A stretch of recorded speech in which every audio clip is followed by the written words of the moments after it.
Marvs Show. James Marvs Show, go! Live in conjunction with Lock TV and Raw Live Studios. It's the Dames Marvs Show. With Frankie J.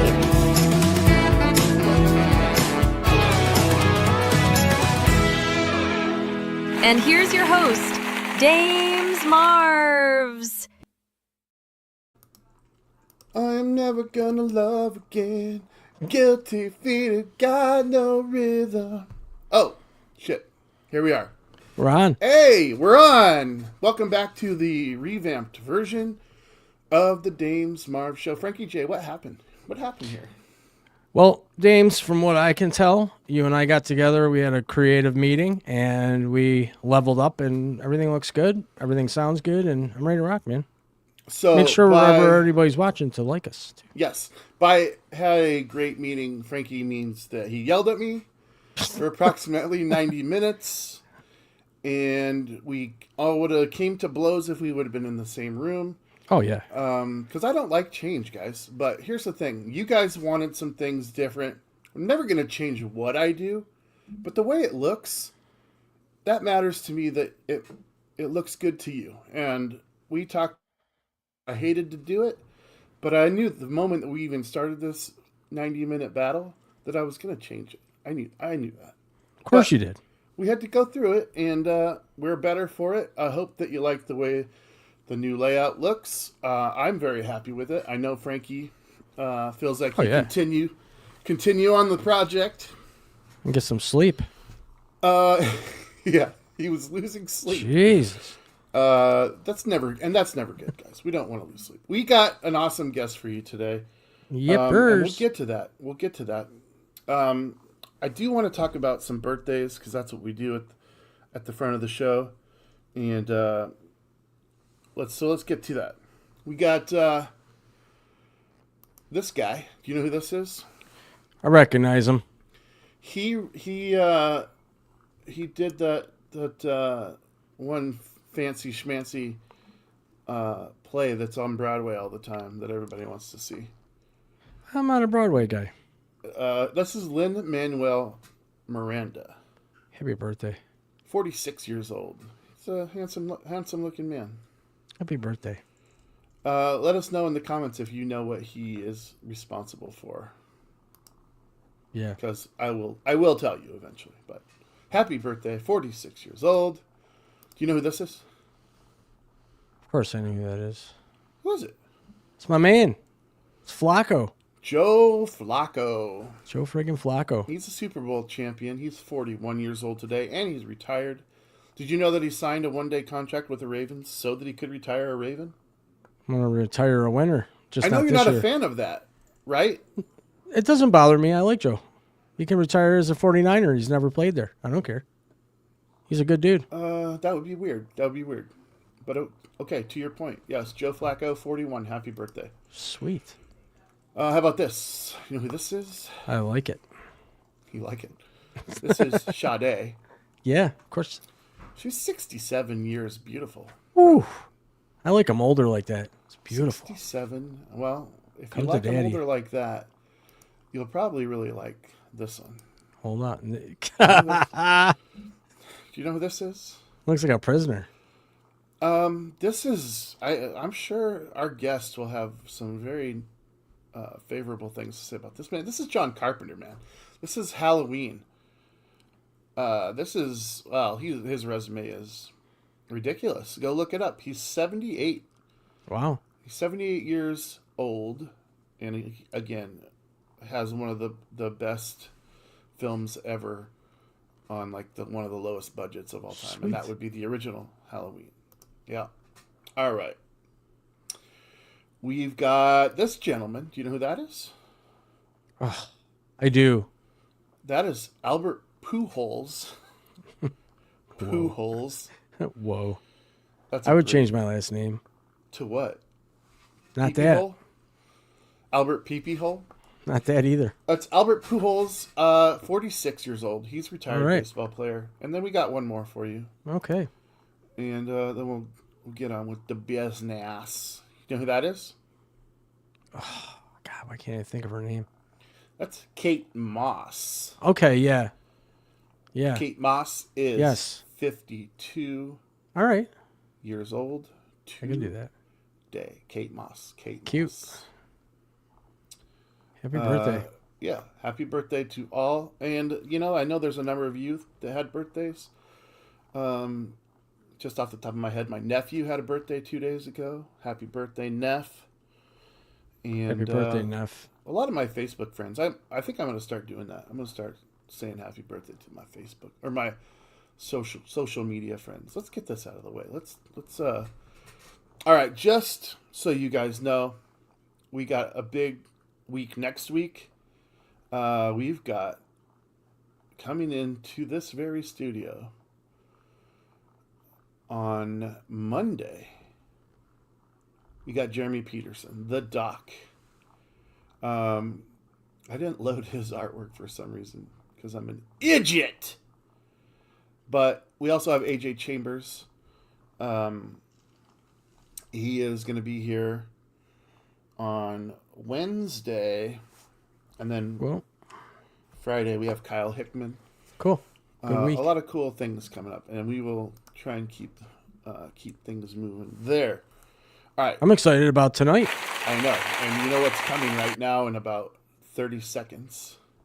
I shouldn't have said coming in 30 seconds. That's not a nice thing. That's not a good way to put it. This is our guest today. Yes. His name is Michael Kallio. He is a director, producer, author, and just a genuinely amazing human being. You want to bring him up here, Frankie J? I'm going to bring him to the stage. Michael Kallio. How are you doing, Dave, sir? Frankie. Hello, audience out there. How many people are watching, do you think, right now? 4? 25 right now. Sweet. And Yeah. that number will continue to grow as the show goes on. Great. But and especially because now that you're here and we're done yapping our stupid shit, Jeez. we'll get the real business. Do you, Lin-Manuel Miranda is only 46? yeah, I know, right? Screw that guy. Do you know the name of the musical? Hamilton.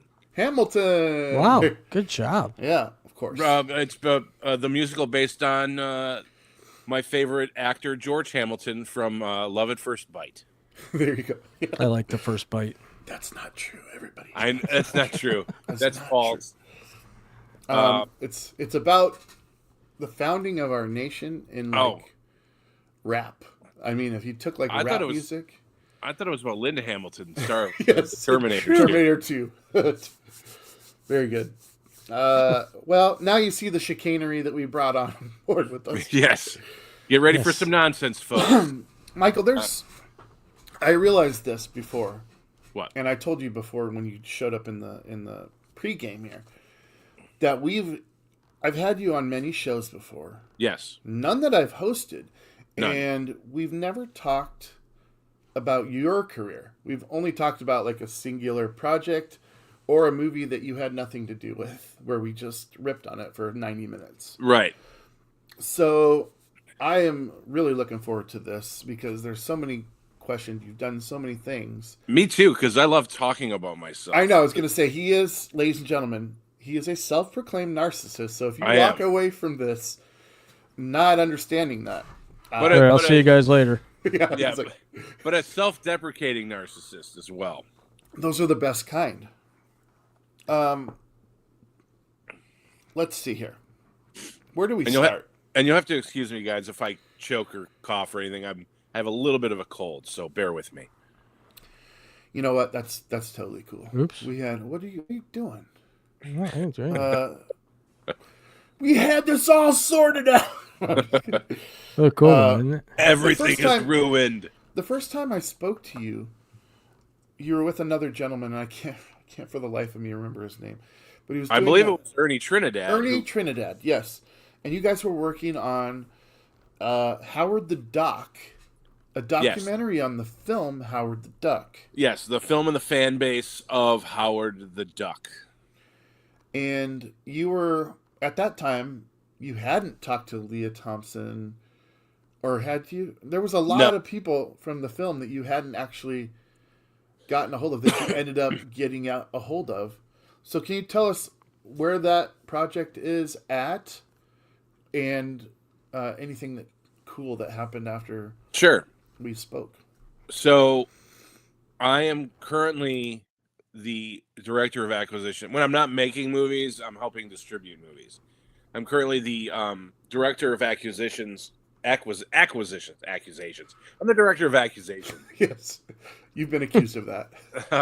I'm the director of acquisitions for Anchor Bay Entertainment, the new 2.0 version of Anchor Bay. And for those of you who don't know who Anchor Bay is, look it up. No, It's a big deal. It's a big Anchor deal. Bay was back in the day.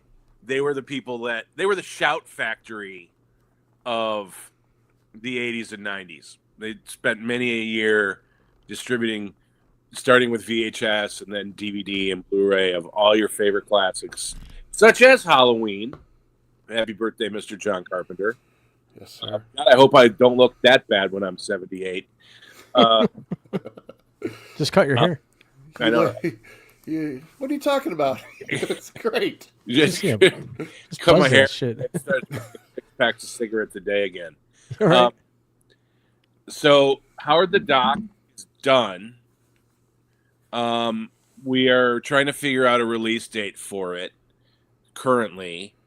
It'll be out this year. We're hoping by spring.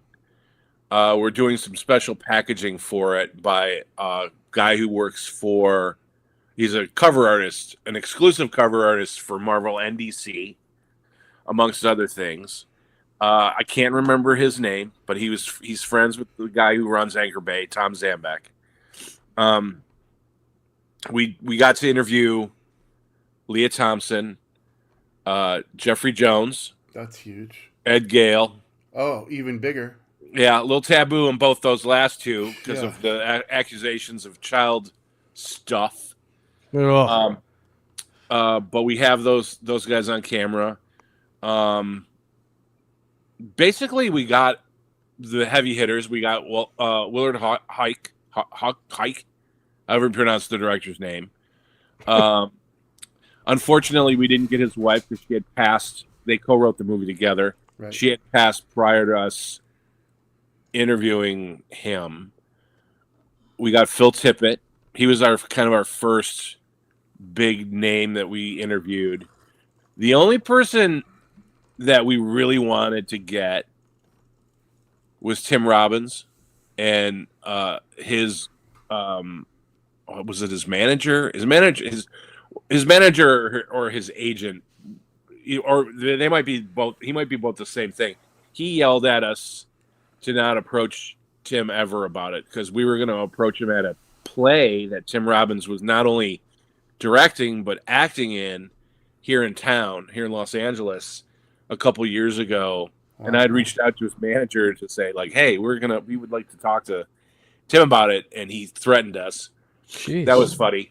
Dude, that's so weird because I was at a Pearl Jam concert with him, like, as he was Gob Roberts was the name of his group that he was doing. It was the Vote for Change concert, like 2004, 4. Sure. It would have been.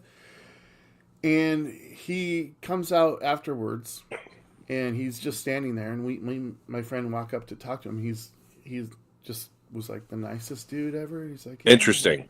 And then he looks at it. This is a true story. He looks at us and he goes, "Someone's breaking into that car," and it was our car. It was like, yeah, it was not a good area of St. Louis, but Wow. Tim Robbins pointed out to us that our car was being robbed. And Well, that's cool. I was like, "Thank you, Tim Robbins." And then but this was one of my favorite interviews. We got to interview Allie Willis, who worked with Thomas Dolby on the songs.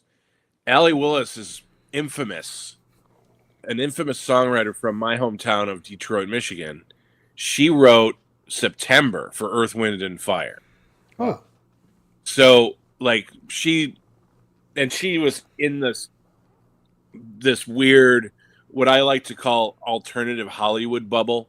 She was friends with Elvira and Paul Rubens and Judy Tenuta and Thomas Dolby and all these crazy artists and musicians and filmmakers, and she was a delight. She was a crazy not like mentally ill, but like she was just this wild, amazingly talented woman. She wrote the Friends theme.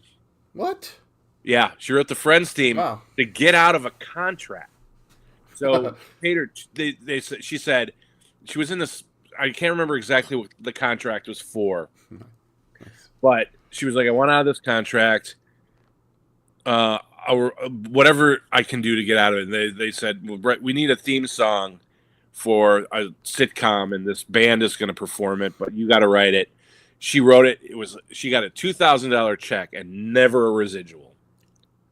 Yeah, just to get out of a contract. Oh my God. She actually, the coolest thing is she passed away. I can't remember.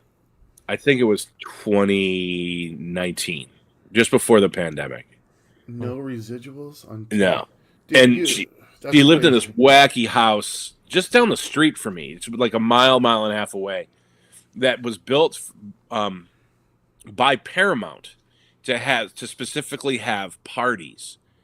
And she has this, or she owned this amazing house, and just recently, the Allie Willis Foundation had a yard sale at the house, and I got to get some of her memorabilia. She had crazily, she was a hoarder. She collected a bunch of kitsch and clothes and just crazy stuff. Her and Paul Rubens used to go thrift shopping together on a regular basis, and they would find they would find the craziest items. So I'm part of the Allie Willis Foundation. I get emails. I signed up to go to the yard sale, and my wife and I went. This was recently too, the past few months, and I was eyeing this elf. I wanted something. I got a couple of like little tchotchke type things, and I saw this Elvis bust, and it was awful. It was a shitty ceramic Elvis bust, and I was like, I think that's the thing I'm going to get. Put that up, and I showed my wife Jessica, and Jessica's like, "Oh, that thing's ugly," and I was like, "I know, isn't it great?" And she's like, "Well, see if you can find anything else." So I put it down. And I looked around, and I went back. It was still there. Looked around some more, went back. It was gone. But the thing right behind it, which I thought was funny, and I bought it immediately, was this old, it looked like it was from the 20s, this old tin wind-up toy of a duck. Wow. That's sweet. So I bought it. So when we have the Howard the Duck premiere, I'm going to take that with me and show the audience just before I introduce Ernie to so he can talk about the documentary. But yeah, crazy little documentary made for very cheap on the fan base and popularity of the film Howard the Duck. Hey, we got fans giving you shout outs, Michael. Hi. Who is that? I can't Her remember. name's Deb. Hi, Deb. Sorry, I need my... She's out of Ohio.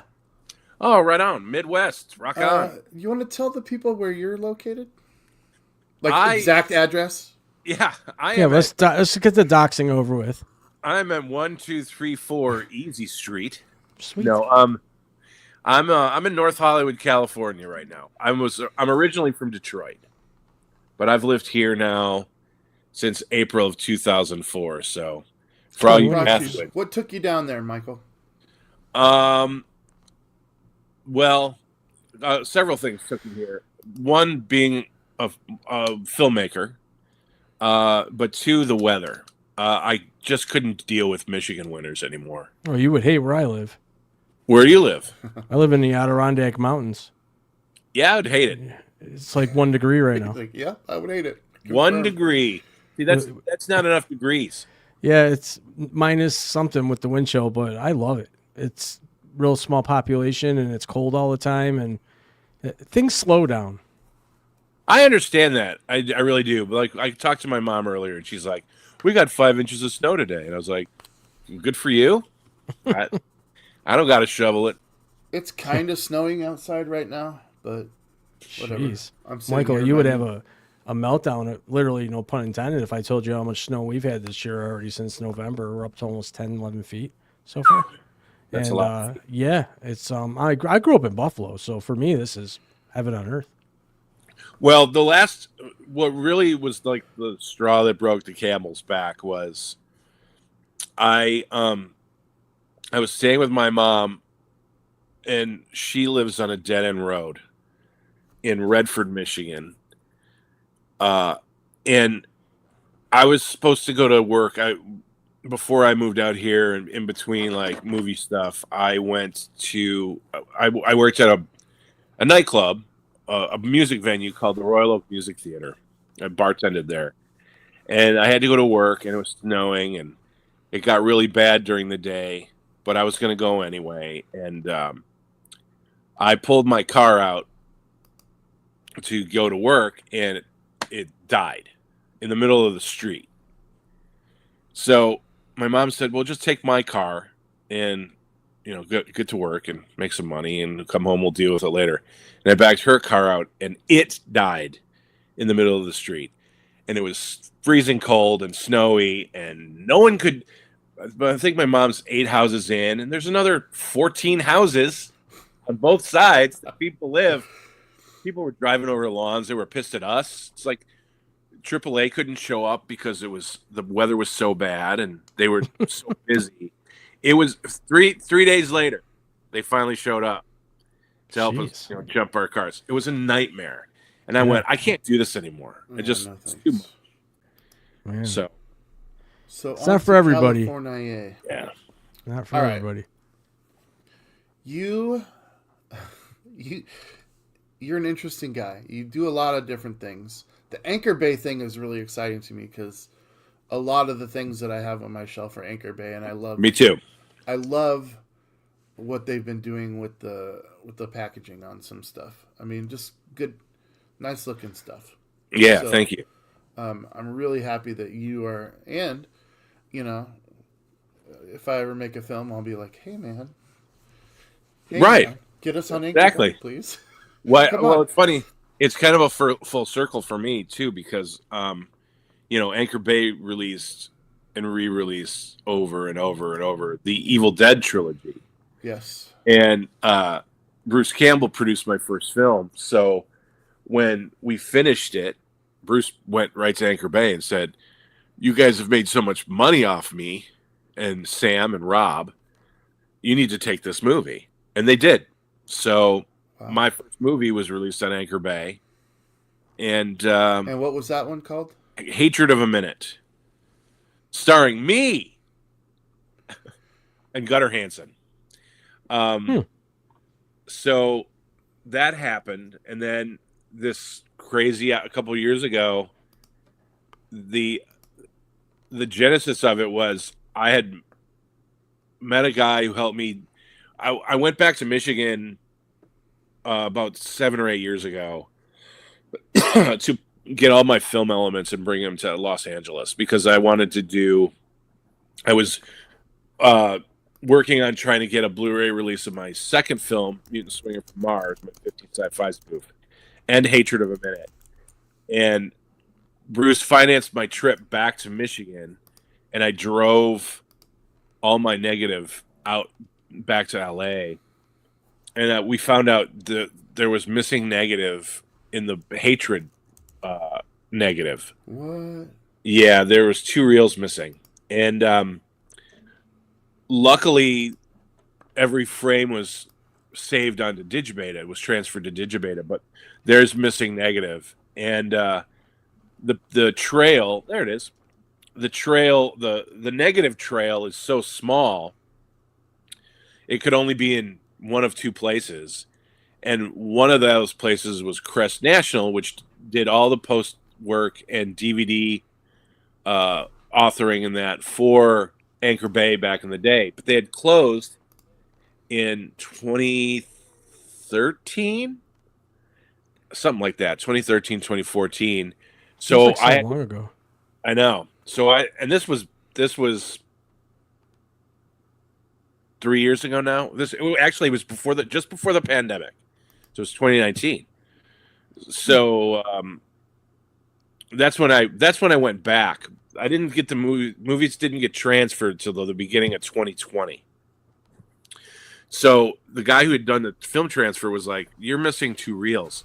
So I contacted my buddy Bo, who used to work for Anchor Bay back in the day. He was their DVD producer and works for Anchor Bay still.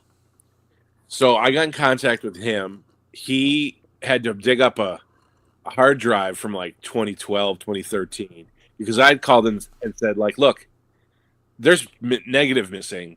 Where did when Crest National closed, where did their vault go? Where did all the stuff that they had in-house go? Like, was it given back to everybody? I'm sure that they tried to give back as much stuff as they could, but that stuff that's left over, that film negative, tape stock, whatever, had to go somewhere. Right. So I was like, where's the vault? Who inventoried it? Because there's shit missing. And he went, well, actually, strangely enough, I was the guy who inventoried everything. But it went to Iron Mountain in Burbank. So he found a hard drive from like the 2012 or something, whenever he inventoried stuff, and he ended up. We found my material. We found Hatred of a Minute stuff, but it was we didn't in the list the Excel file he had. We didn't see anything that said negative, but there were several things of mine, and I had to fight with Lionsgate to get it back because they claimed they owned it. Because when Stars was purchased by Lionsgate, Anchor Bay was included in that sale, and they then dissolved Anchor Bay, but kept all of claimed all of the stuff that Anchor Bay owned. But my contract had run out with Anchor Bay years prior, so I had to do a little fight with them. Then the pandemic hit, so I went to get literally, I had to email Iron Mountain, let them know when I was coming. Then I had to call them when I was outside. A guy in an almost hazmat suit, like he was covered head to toe, gloves and everything, wheeled out a cart of these boxes with disinfectant spray and wipes and all that, with a note on it saying that once you're done putting the shit in your car, spray everything down, wipe it down, and then wheel it halfway back, but leave it in the parking lot. It was super bizarre. So I did that, and I looked through the boxes, and there was still no negative. But I had Digibeta copy. So the technology at that point was just good enough. Like Topaz AI had just come out. So the technology was there to do good up-reses that didn't look like crap. Right. Because Photochem tried to do an up-res for me one time for nothing. And I'm going to MF them because F them. Can I swear? Yeah. You can swear. Yeah. Fuck them. Fucking A, yeah. So fucking Photochem Photochem broke my 2 masters of hatred. Busted them because their beta machines weren't calibrated. So I didn't have masters, which was one of the reasons why I wanted to go back to Michigan and get my negative to do a proper transfer, because the Photochem up-reses sucked ass. And then they broke my tapes at the same time. Anyway, so Bo goes, we'll talk to my buddy Tom. He works at Post Haste, and he'll hook you up. They can do up-reses there. So I talked to Tom. Tom used to work at the old Anchor Bay, and I gave him the 2 tapes of what was missing, and he up-resed it, and it looked great. And it's now incorporated in the movie, which will come out eventually soon. The Blu-ray release of Hatred of a Minute, and it all worked out. Cut to like 2.5 years later, I get this random text from my buddy Ken. He's a filmmaker from Michigan, but lives in Burbank. But he was back home visiting, and he texted me and he said, "Hey, I have some friends. They need some XML files pulled from an old Final Cut 7 document. I know you still have Final Cut 7. Can you help them out?" It's like, sure, no problem. Have them call me. Give him my info. So I get this text from Tom Zambek, who did me a solid. And he's like, don't know if you remember me, but, I need some XML files pulled. I was like, great. And he's like, how much will you charge? I'm like, pulling XML files takes seconds. It's not hard. He just didn't have Final Cut 7. Hardly anybody did. So I did him the favor, and he gave me a call. I said, the stuff's done. Where do I send it? I shot it to him. He's like, what do I owe you? I was like, nothing, man. It took me 10 minutes. He goes, let me pay you something. And I was like, well, one, what's this for? He goes, well, we are trying to finish up / upres a documentary about 90s underground punk rock music from Detroit called It Came From Detroit. And I was like, cool. I probably know some of those bands. And he said, I'm forming a new distribution company. And I was like, oh, well, I had been working on my Dinner with Leatherface documentary for, at that point, 5 years, 6 years. And I was like, I got some stuff. Meet and Swinger from Mars had never been on Blu-ray. It came out in 2020 streaming, but I'd never gotten a proper physical release because the company that did the streaming, they were going to do it, but then the pandemic hit and their physical media shit went sideways, and they ended up not doing it. So I started throwing them like, I got this and this. If you're looking to do it, if you're looking for titles to distribute. Then he goes, keep it on the down low. We're bringing Anchor Bay back. And I went, even better. So then we made a deal for them to help finish up Dinner with Leatherface. They were going to release Mutant, which just came out on Blu-ray December 16th of last year. There it is. Yep. And about a month or two into knowing Tom better and meeting his partner, who's now no longer with him, I made a joke because I brought like 20 other movies. Like, check this out, and they were saying yes. And I joked. I was like, when am I going to get my director of acquisitions business card? Holy crap, sorry. Spinal Tap was on pause. R.I.P. Rob Reiner. I said, when do I get my director of acquisitions business card? And they're like, you want that? And I was like, can I still make movies? They're like, yeah. I'm like, well, then I'm interested. So I started as the unofficial director of acquisitions, but now it's on the website, so I guess it's official. Dude, that's incredible. Yeah, and my long-winded story about me getting involved with Anchor Bay again. Is this it? Yes. I thought so. And then, unfortunately, they can't release the documentary again because of music issues, which we're hoping. Oh yeah. We're hoping to get around. It's the Rock City, man. What about tell me about this. What do you want to know? Anything. I have no idea what this is, dude. Okay, so Heart of Darkness, the behind the scenes, the making of My Name is Bruce. Did you see My Name is Bruce? Yes, I did. That is the hour-long documentary feature it's the documentary on the making of the movie that's on the Blu-ray and the DVD. It is on the Blu-ray and DVD? Yes. Okay, cool. I would love to release it standalone, but I think so. That was Image Entertainment that released My Name is Bruce. I think they own that documentary in perpetuity. Now, that doesn't mean I couldn't potentially finagle my way over to Image and go, hey, you aren't doing anything with it. Can I release it? Because that was shot in the summer of 2006, that movie. And I was there for 2 months. I was in Oregon for 2 months. Me and my buddy Mark Elliott. And we were the behind the scenes guys. But you knew Bruce Campbell before this, or is that when you? Okay, that's what I thought. Did I make Frankie mad? He disappeared. I don't know what happened to him, but hopefully he'll explain it. What happened, bud? Oh, internet. Oh. I'm good though. It's because you live in the mountains and it's 1 degree. Could be. The internet's like, fuck this. It's a perfect excuse. Okay.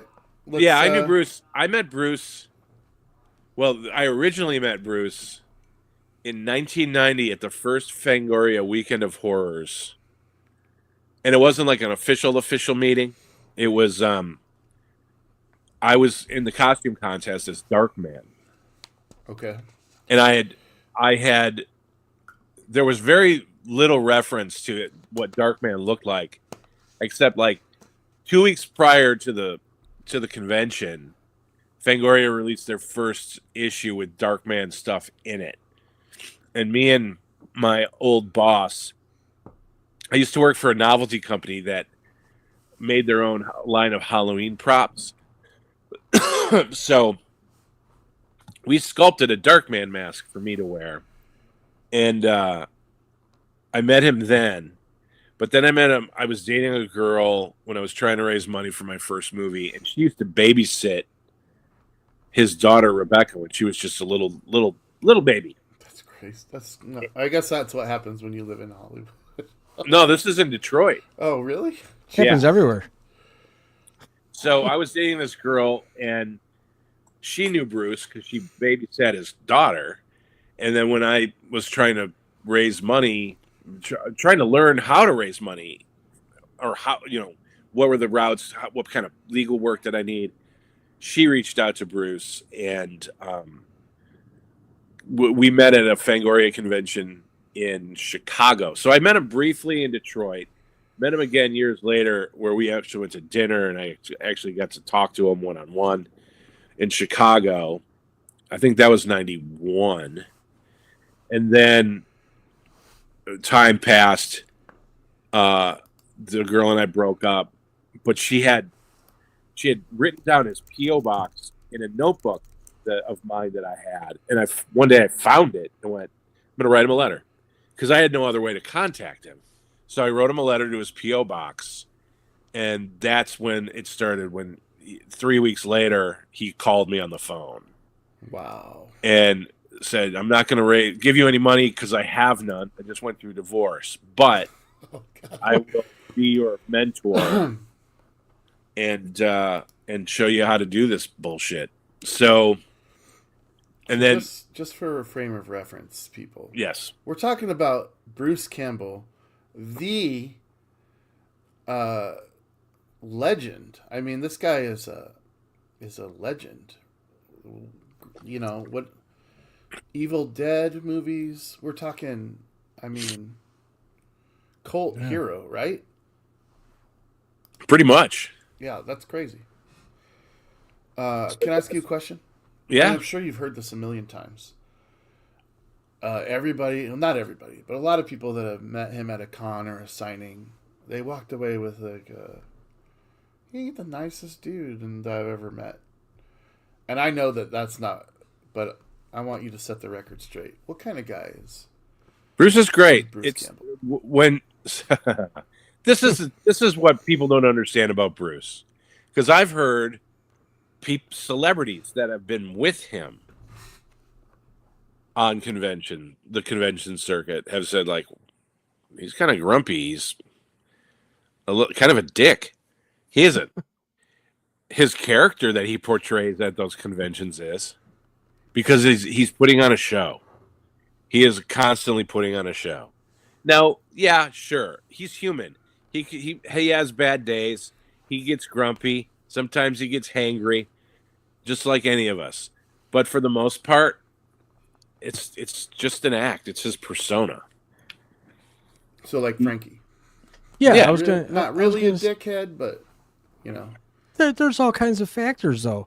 Like if I have a stomach ache and I got the runs, I'm not gonna be in the best mood. Like, hey, let's go party, man. I'm gonna probably be pissed off. So humans are humans. I mean, we feel like crap sometimes, and diarrhea is the worst. Has he gotten crankier in his old age? Probably. I know I am. probably. But he's a genuinely amazing human being. He's been nothing but good to me. For the most part, we've had our headbutts, but that's friendship and family because we're family now. I've known them over half my life. Yeah. Speaking of family and headbutts, that's kind of what happened with Frankie and I. Oh yeah. The The 90-minute the screaming first fest. time, well, yeah, that was like yesterday, but the first time we met, like we just screamed at each other, like We called each other some names, and then the next day we were good. It was weird. Yeah, it was weird. Then we laughed a lot. Well, that's good. Yeah, so, but here's the thing: you guys have something in common that, Our devilishly good looks. well, besides that. See, I wasn't the only one. Dames told you. But I'm not like the the interviewer that tries to get people to cry or whatever. But I did want to give you guys this moment. You both recently lost a pup, Yes. and I'm gonna. This is Mikey.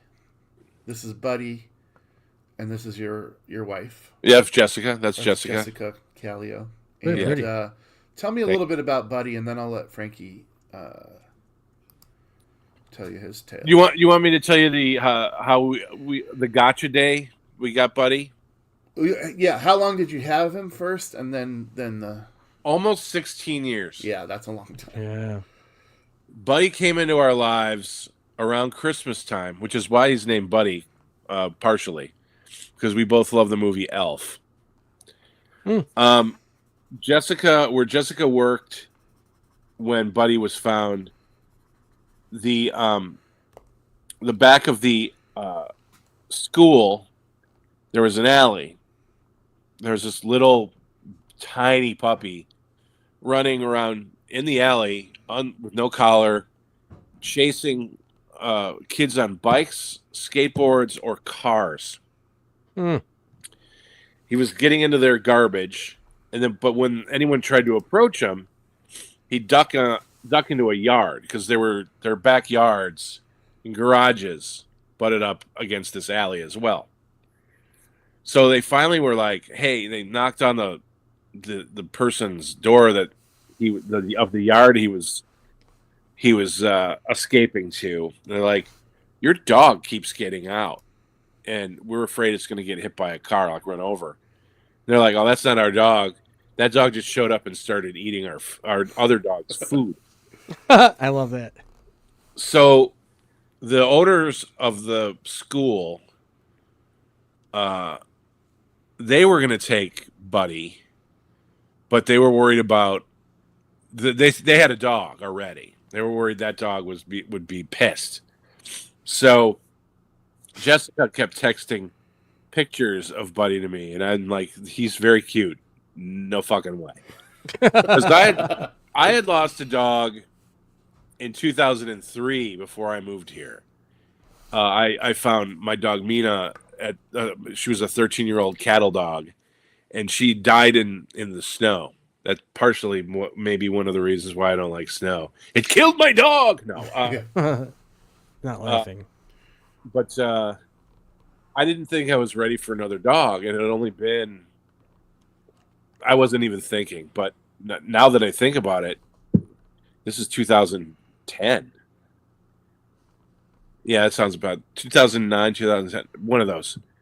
So, but I didn't think I was still ready yet. And then I hear a knock on my door, on my apartment. I'm like, "Who's knocking?" And I look out the peephole, and it's Jessica, and she's standing weird. I'm like, "What the hell?" So I open the door. There's my wife. Look down.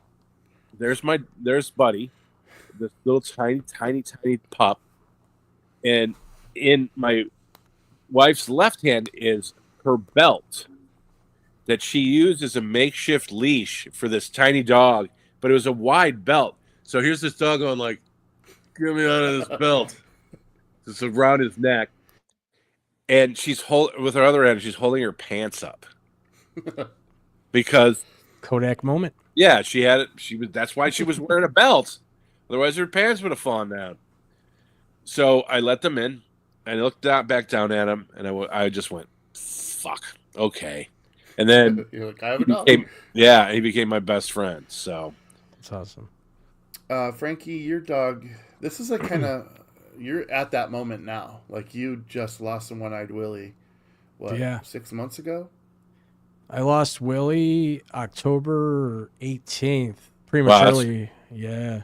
how old was Willie? He was a little over 2. He was born with a deformity. Was missing, like, his left eye wasn't missing, but it just wasn't visible. That's him right there. Boston Terrier, but he had seizure disorder, and that night it was like 2 a.m. He went into a full blown seizure. I've dealt with seizures my whole life. My brother had him 43 years. My last dog had him, so I'm like seizure man over here. So I handle it, but then he had the one that didn't end. Well, it ended, but not the way Not the other well. ones did. Yeah, and then so on December 28th, I'm gonna put a picture. Can you put the picture up, Dames, where it shows him standing there? Anyways, yeah, that's my picture of him right there. You see his left eye is kind of goofy. Yeah. So that's a nickname One Eye Willie. Great dog, fantastic, off leash, everything. But anyways, the people I got him from felt so horrible that they gifted me his sister, Penny.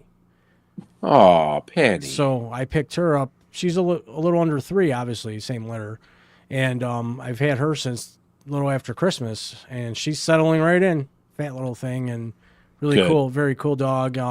Yeah, I'm that same guy. Like, I wasn't ready, but when are you gonna be ready? Is my question.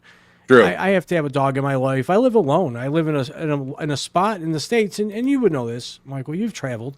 There's spots where you live, no matter what you do and how busy you are, you can get lonely at times. Sure. And so for me, I have to have that companion. And Willie was my companion. He was my guy. He went everywhere with me, no leash. Everyone, all 1,300 people in this town after a year knew him. Sure. And then, he went to heaven.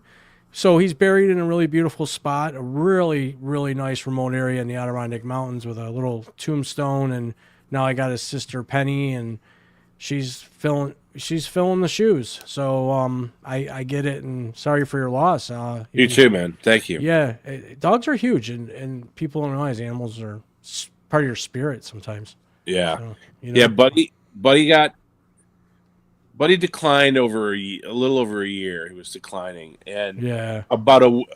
It's funny. I thought I was going to be an inconsolable mess for probably the rest of my life. Yeah. About a week or so, 10 days prior to him actually passing, I thought he was going to die in my arms at home, and I spent 3.5, 4 hours ugly crying with him in my arms. Yep. Then he bounced back. Jeez. I And then, remember like that. a weekish, like a little over a week later, same thing, pancreatitis. We take him to the. So he was almost 16. We took him to the vet. We'd been taking him to the vet over the course of the last 6 months, and So we took him to the vet because Jessica was up all night with him, and she had called me down like at 2 o'clock, 3 o'clock in the morning. Was like, you should come down here, and I went down, hung out with him and her, and she called. Well, she was texting with the vet because we were dealing with our vet was one of those kind of boutique type vets where you could have basically a subscription. We paid like $99 a year, and so any vet visits were free, but it was a little cheaper. But they were up all night. You could text them at whatever time, and someone would answer. So it's LA. Everyone has a dog here, and if they don't, they have some sort of animal. Yeah. But it's just such a dog-friendly city. So they're like, bring him in. We can see him at 9:45, and we're like, that's not going to work. So they were like, well, we open at 8. Can you be here at 8? We were there at 10 to 8. They saw him right away. They were like, he's having a bout of pancreatitis. You have this option, or, of course, the final option. And Jessica and I kind of knew that his quality of life was not going to improve because he was having accidents in the house, and it was frustrating, and he always felt bad. But what's he going to do? He's going out. So Jessica and I took Buddy to the quiet room, and she was smart enough. She's a chiropractor, but she was almost an MD at one point, so she knows medical stuff galore. And she's like, "Can we get him some pain meds so we can hang out with him so he's not in pain?" And the vet was like, "Of course, I'll be right back." And the vet leaves, and Buddy kind of jerks up, gasps, staring me dead in the eyes, which I didn't need to see, and passes away between Jessica and I holding him. And so Jess jumps up, is like, "I better make sure she doesn't prep that pain meds because they might charge us for it." Right. So Buddy did us a favor. He saved us $400 on euthanizing him. But yeah, that was rough. And I didn't expect this at all. This little bugger who is amazing. That's what I was just gonna get to. Jessica. So we're friends with Chris Titus, the stand-up comedian. Chris Titus and Zach Ward from A Christmas Story, like they're all friends, and my wife is friends with with Zach's wife and Chris's wife, and so there's like a gaggle of them that went to Paris together a few years back, and so they're all besties. And Rachel, Chris's wife, immediately starts sending Jessica pictures from a rescue, and we're. Because Buddy died just before, it was just before my birthday, like the beginning of November. So Jessica and I always go up to Guerneville, the Northern California area, for Thanksgiving. We started doing that as a tradition during the pandemic, and we've been going up there ever since for our getaway. It's our special getaway. So we're at the Madonna Inn in San Luis Obispo, at our halfway point on day one of our trip, and she's going through photos of dogs. I'm like, "What are you doing?" She's like, "Rachel keeps sending me dog pictures. Isn't this one cute? Isn't this one cute?" And I'm like, yeah, they're all very cute, but are you ready? Because it affected Jessica more than it affected me, which I thought it would be reversed. But I think I let a lot of my emotion out that day. I thought he was going to die right then and there in my arms. So then Jessica and I made a plan.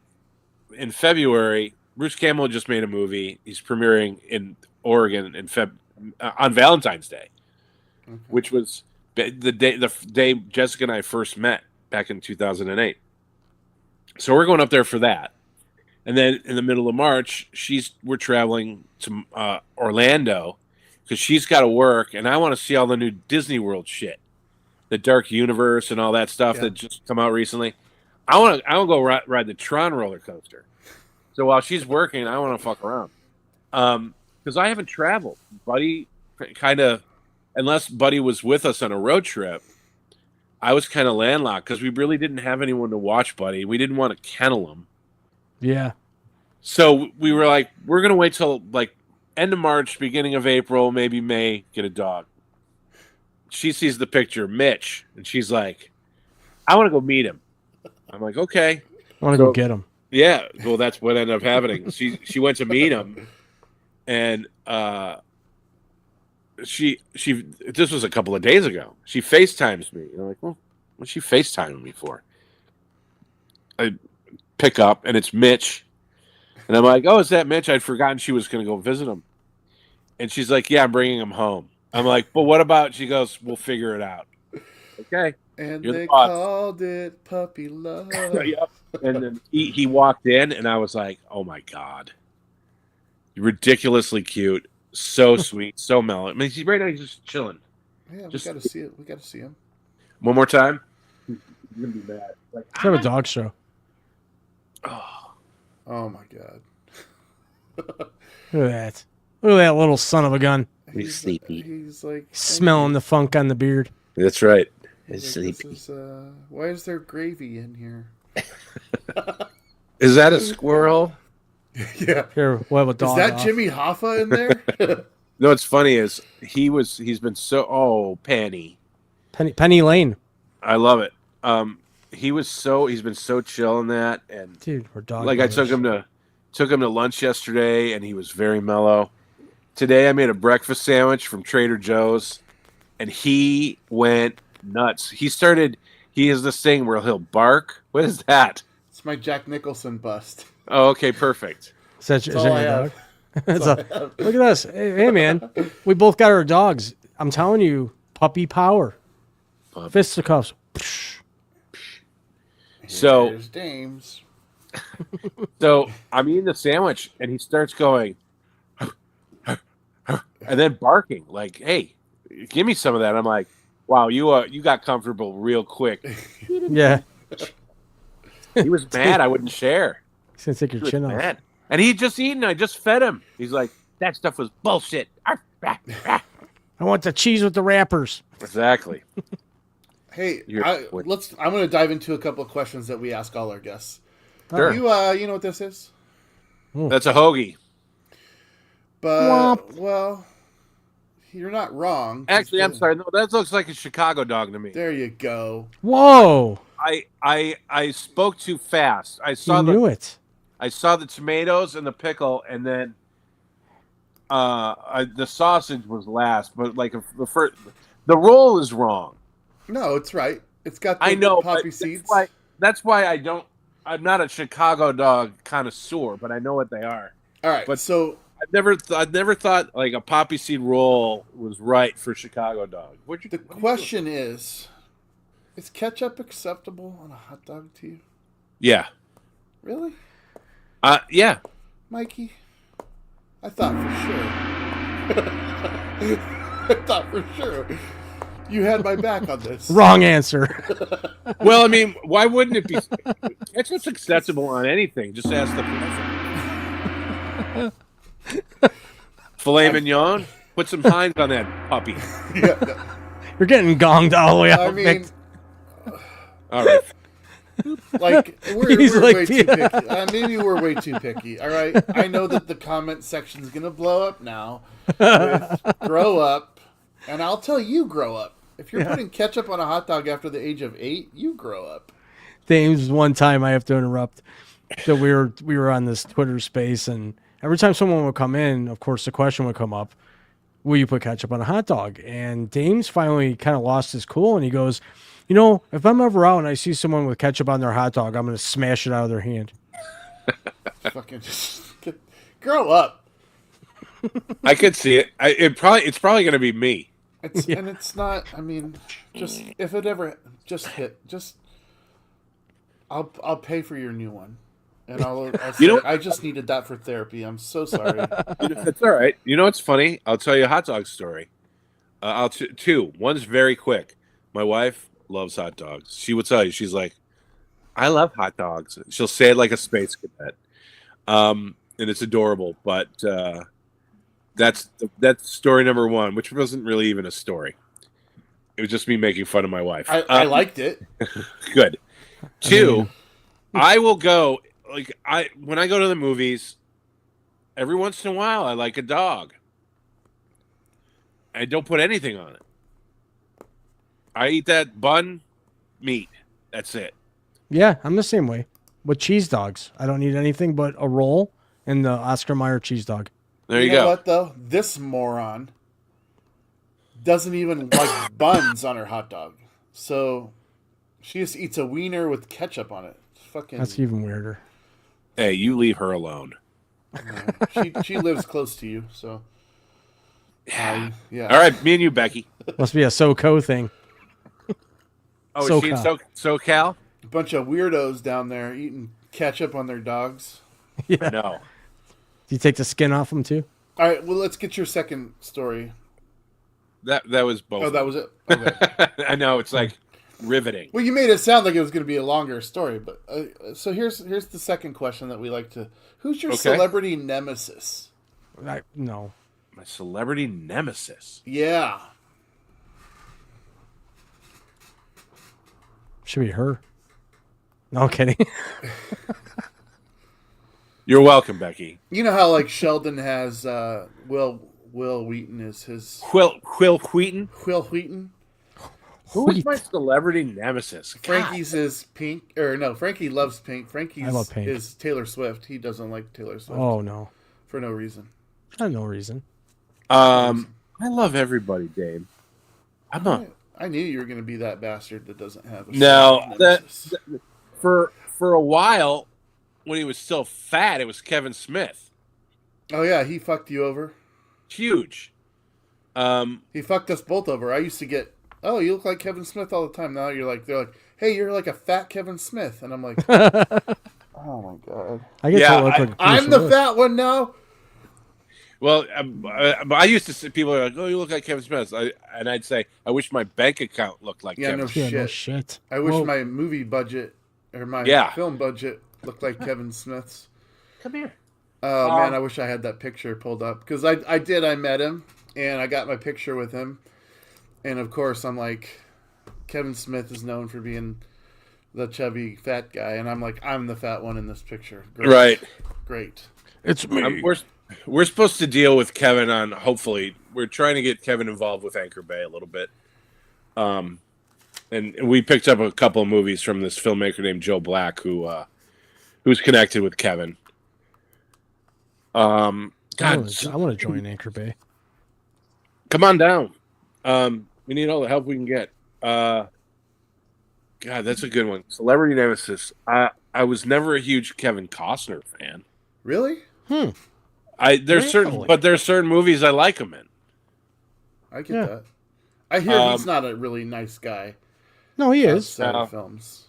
I've heard different conflicting stories. But who would be my ultimate nemesis? That's a really hard question to put someone on the spot with, Dean. No, it's a great question. James, get back to me on that. Let's review this near the end whenever we'll do. All right.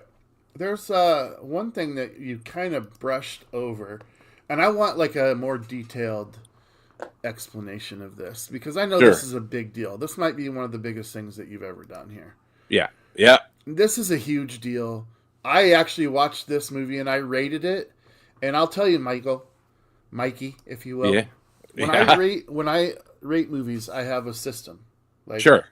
It starts out with 50 points, and based on what happens throughout the movie, it either gets higher or lower, and it usually goes higher. If it's under 60 points, it gets a puke face. If it gets to 85, it's a must-see. And if it gets to 90, it's an A-list. All right? You follow? Yes. Documentaries always start out in 85, and and I don't change the score, because I think documentaries are just must-see movies. Sure. They're one of those genres that they're educational, and if you lie or it's got an agenda, you're going to lose points. I actually put yours like at an 89, I think. Cool. For this film. And I just thought it was so well done that I would kind of like a little bit of the backstory on how long this project went on, when you knew that you were going to be able to do this, and how you got the budget. And it really is. It came out incredibly. Thank you. So tell the story of what it is. I'll put it up again. Go ahead and start. Dinner with Leatherface is a documentary about Gunnar Hansen, the man who played the original Leatherface in the 1974 Texas Chainsaw Massacre. The end. And scene. How it started was, so back in the day, it might even have been 1988. Wow. Whoa. Was it? No, it was after I graduated, so it was in '89. I graduated high school. I was working for Gags and Games, and we had a table of our horror props and masks and things at it wasn't a Fangoria convention, but it was like Creation. It was I don't even know. It was a horror science fiction convention, I guess, for lack of a better term, because Doug Bradley was there. For those of you who don't know who Doug Bradley is, he was Pinhead in the Hellraiser films. Oh yeah. Tom Savini was there, the master of gore. Angus Scrimm was there, the tall man from the Phantasm franchise. There was some Trek folk there, and Gunner was there. So I was intimidated by Gunner because he was Leatherface, for crying out loud. I mean, classic. But I love that movie so much, especially the scene where William Bale walks in. He's like, "Hello, hello." It's the first kill, where he gets whacked in the head with the hammer, and then the door slam.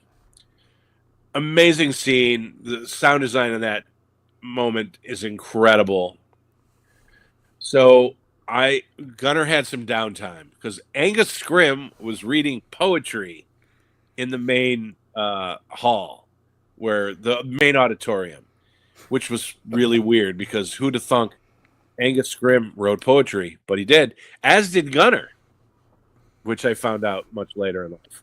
Gunner. So I walked over to Gunner.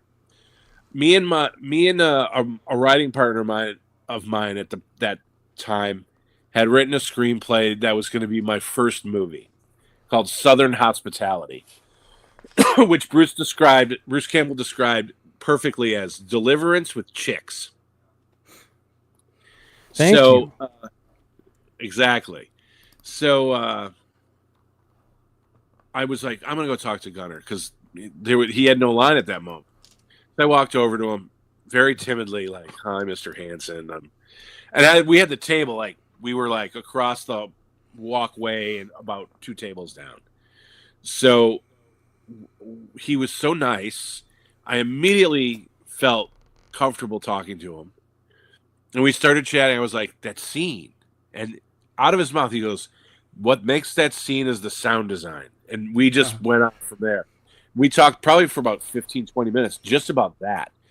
Then I was like, well, my friend wrote a script that he said that you were going to be in, and I figured I could approach you too because he said you were very approachable. It's my buddy Gary Jones, who's written and directed such amazing films as Axe Giant, The Legend of Paul Bunyan, or The Wrath of Paul Bunyan. I think it's The Wrath of Paul Bunyan. And a little movie with a Charles Bronson lookalike called Escape from Death House 13. Yeah. And Gary was an effects guy in Detroit back in the day for a company called Acme Effects that did a lot of the like Michigan-based films. They were involved with Evil Dead 2. They worked on Josh Becker's Thou Shalt Not Kill Except, R.I.P. Josh Becker. And Scott Spiegel, who worked on that as well. So Gary was like, yeah, he's very approachable. So Gunnar and I talked for a while after that about my script. And he's like, well, do you have it? Do you have a copy of it with you? I was like, no, I'll have to mail it to you. And he goes, well, here's my P.O. box. Here's my number. Let me know when you send it. I'll keep an eye out for it. I was like, oh, my God. Gunnar Hansen just gave me his address and his phone number. So a few weeks pass. I send the script. A week later, Gunnar calls me out of the blue. Love the script. Very interested. So over several years, he and I corresponded. We talked on the phone quite often. And in that time, Southern Hospitality fell apart. And then, which was pretty devastating for me because I was working with friends who apparently were basically backstabbing me. And they were trying to shove me out of the way so they could get to Bruce Campbell and Gunnar and do their own thing. None of them are in the business. So that's my nice little to all of them.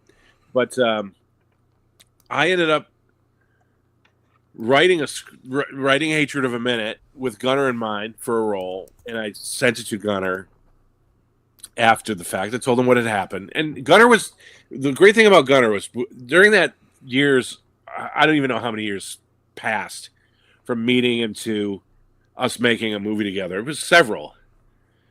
we became friends, and he championed me, and he championed my career, and we became friends. So at the time, during that course of friendship, he was making the movie Mosquito, which was another Gary Jones movie. It was Gary Jones' first movie. And when Gunnar would come into Michigan to work on Mosquito, he'd call me. I'd pick him up from the airport. We'd go and have dinner, drinks, hang out, play pinball, shoot darts, just conversation. It was great. We were friends. We became good friends. So, and I always said, because he would tell us these amazing stories, and he'd always have like I don't think I ever heard a story twice by Gunnar unless it was about Texas Chainsaw Massacre.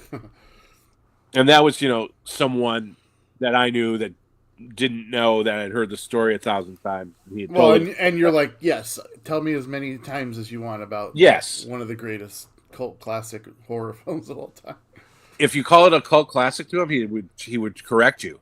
Because if you think about it, Texas Chainsaw Massacre isn't a cult movie. It was a hit. Yeah, you're right. It was a hit. It was never a cult movie. And I kind of agree with him on that. So you're wrong. Well, you're wrong, sucker. Keep in mind, No. I come from CF3, which we considered Goonies a cult classic. I mean, so definitions. I'm just fucking with you. Our definitions are vastly different. But you know what? I would let Gunnar Henderson correct me. I'd be like, yes, Gunnar Henderson, you're right. You mean Hanson? Hanson, I'm an asshole. Gunnar Henderson's a baseball player. James, did you just say something I've been waiting to hear you say forever? Nope, didn't. You missed me. So, thought I had what? I'm an asshole? Yeah, thank you. Okay, yeah. And scene. Fair enough. No, I always we'd be hanging out and have a great time, and I'd be driving him to his hotel, and I'd be like, "Man, you have so many stories. Someone should do a documentary about you." And he'd be like, "No one would want to watch that." And I'd be like, "I don't know. I think you're wrong." That went on for years. It just, I'm like, during the end, like, maybe I should make a documentary about you. And he'd be like, "You want? I don't care." He still didn't think anyone would want to see it. It's like permission. It's absolutely permission, dude. I know. So, Southern Hospitality fell apart. I sent him a new script of Hatred of a Minute. He loved it. He was excited about it. We raised the money. It happened. Then, as people do, we didn't lose touch, but we didn't keep in contact as much. And unfortunately, and sorry, now I'm getting a little choked up. Talk about Buddy a bunch, but no, yeah. I knew this was. It's okay. It's a safe place. It's like a Barbara Walters special. Hey. So I found out Gunnar had written a book called Chainsaw Confidential, which was he had interviewed all of the people he worked with on Texas Chainsaw Massacre, and then compiled it into his recollections of what happened. And the book came out, and he was going to have a signing at Dark Delicacies here in Burbank, which is was owned by Del Howison and his wife Sue. It just recently closed. After a 30-year run, Del and Sue got tired, so they moved on. Their brick and mortar stores no longer exists. But I signed Dinner with Leatherface just before they closed at the store. My bucket list checkoff. Anyway, I found out Gunnar was signing the book at the store, and I was like, I have to work, but sorry,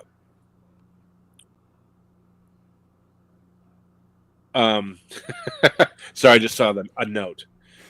I was like, I can't make the book signing, but can you have dinner with me after the signing? And he was like, great. Oh, that's awesome. So I was like, cool, I'll come pick you up. Sweet. So I am driving to pick him up, and it's like 4:45. And my phone rings, and it's Gunner, and he's pissed. And I'm like, what's wrong? He goes, I go, I'm on my way. He goes, oh, we were done 45 minutes ago. It was from 2 to 4. I'm like, I thought it ended at 5.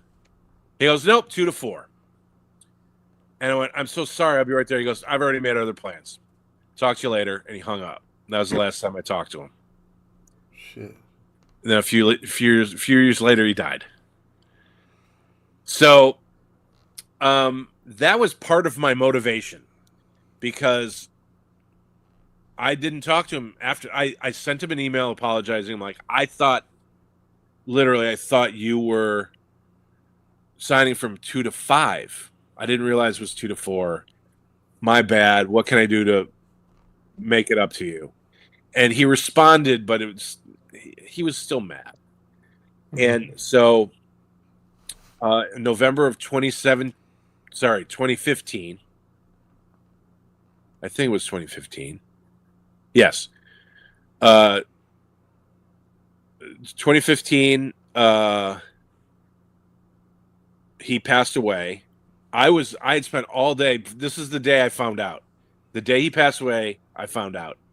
All that day, I'd been looking through photos from the movie, from Hatred of a Minute, and putting together an ad slick. For those who don't know what an ad slick is, it's an 8x11 cardboard stock, like a photo piece of paper, card stock, with the movie poster of your movie on the front and on the back, the information. Yes. And I was putting one together because I was trying to get Hatred of a Minute resold, because a buddy of mine was going to AFM, the American Film Market, that weekend. So he said, make me some ad slicks. I'll pass them out, see if there's any interest. So I just finished the ad slick, had copies made, met my buddy up at this little tiki bar across the street from my house. We had a drink. I handed over the ad slicks. He left. I was finishing my drink. I get a text from my friend Joyce saying, sorry for your loss. And I'm like, God. what are you talking about? Oh, He goes, God. oh, you don't know? Gunnar Hansen passed away. I was like, Oh, jeez. what the fuck? I just spent literally kind of all day with him, in like having memories and remembering making the movie and how much fun it was. I went, well, it just clicked into my head. I got to make the movie. I got to make this documentary. So about 2 weeks later, after I'd found out, I was like driving around doing errands, whatever I do in this crazy town. And I had this little MP3 player, and it was on random. And I had just gotten back in the car from the post office, and I turn on the car, and I'm like trying to figure out what to call it. And I just hit, Oh, go man. MP3 player. What a story. This is a great story, guys. And and I didn't know this beforehand. you I didn't? know, no, I didn't know. I didn't either. I didn't know. Well, of that course you was- didn't, Frankie. But holy. Well, shit. here's the thing. So I'm friends with this band in Michigan called the 3D Invisibles. And they're this like, I call them surfabilly. They're this punk rock band that sings about horror movies and science fiction. And I fell in love with them in 1987 and met the lead singer and lead guitarist of this 3-piece band. And they ended up writing the title theme song for my 50s sci-fi spoof, Mutant Swinger from Mars. Their first album had a song on it called Dinner with Leatherface. So I hit go on my MP3 player, and that song came on. Wow. And I was literally just thinking, what am I going to call this movie? And I immediately called Rick and said, can I use this song? He was like, yes, please do. So the title was born. In January of 2016, I filmed Bruce Campbell. He was my first interview because I figured if I have Bruce, people will. Oh, Bruce did it. I could do it. Yeah. It's Yeah. legit. So, Mike, are you saying like interviews more? Is that your version of saying documentary? Yeah. Okay, I listen to me. Oh, look at maroons. Hey. Where'd those suckers come from? I don't know. It's one of those things. One of those random things. So yeah, so I did a talking head interview with Bruce, and then Dell Howison at his store, because Dell was friends with Gunner because they were both writers as well. I interviewed Dell, and then I interviewed a random a gentleman a writer, producer, director, and podcast host, Michael Verratti. He came into the store just to say hi to Dell. I threw him in the chair because he knew Gunner, and it just snowballed. But it took. The movie came out last year, February.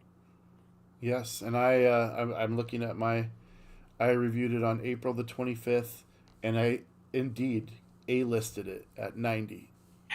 So, guys, just a couple things to put this whole thing into perspective, and we can move on to the next segment because there's lots to talk about with Michael Kallio as our guest. This is Gunnar Henderson, the gentleman that I mentioned, just because I'm a dumbass baseball card collector. It's okay. I had that name in my head. I collect things too, you know. This don't look in his refrigerator or his freezer. Chicken nuggets. Or his storage space that he has. This is the cover. Brilliant cover. I would like for you to talk about the cover artwork here in just a moment, but Okay, this sweet. is Dinner with Leatherface, documentary from 2024. Technically 2025. Yeah, let's say 2025. We released Yeah. it. We had some theatrical runs in late 24. It came out February on Blu-ray in 25. Where with can people watch it streaming wise? Tubi. Tubi. So it's I love free. Tubi. It's free, guys. There's no reason not to watch this film. It's streaming on a handful of platforms, but I know Tubi is the one that it's still playing on. But yeah, so yeah, it obviously a 9-year, 10-year in the making movie. So we released it during the 50th anniversary of the theatrical release of Texas Chainsaw Massacre, Which is incredible. That's a great timing. and then the following year would have been the 10th anniversary of his death. So, and it wasn't something I was working on every day because the budget. I started with no money. I finished it. The very little money was spent, and any money that was spent was reimbursed. I think it was made for less than $8,000. Did you edit with Final Cut Pro? I did not. I edited with Premiere. So what ended up happening was I got all these great interviews. Late in the game, I met this guy named Lowell Northrup, who was an executive producer on the show Happen Leonard. Okay. And Happen Leonard was a series of, I think it was a series by Joe Lansdale, who, if you're a horror fan and know Bruce Campbell, Joe Lansdale wrote Bubba Hotep. Right. So me and Lowell met through a mutual friend, our buddy Dwayne Whitaker, who was the pawn shop owner in Pulp Fiction. Right. He wrote me a nice note, called me a gimp. Oh, nice. Yeah. That sounds about right. Yeah. So Lowell's like, do you want me to help you track down all of the living members of the cast of Texas Chainsaw Massacre? And at that time, part of me was like, no, I didn't want other cast members in it because I didn't want to focus on Texas Chainsaw Massacre. But I realized it's inevitable. He was that movie. Yeah. So Lowell came through, and we got a handful of people that like near the end that I didn't think I'd get. I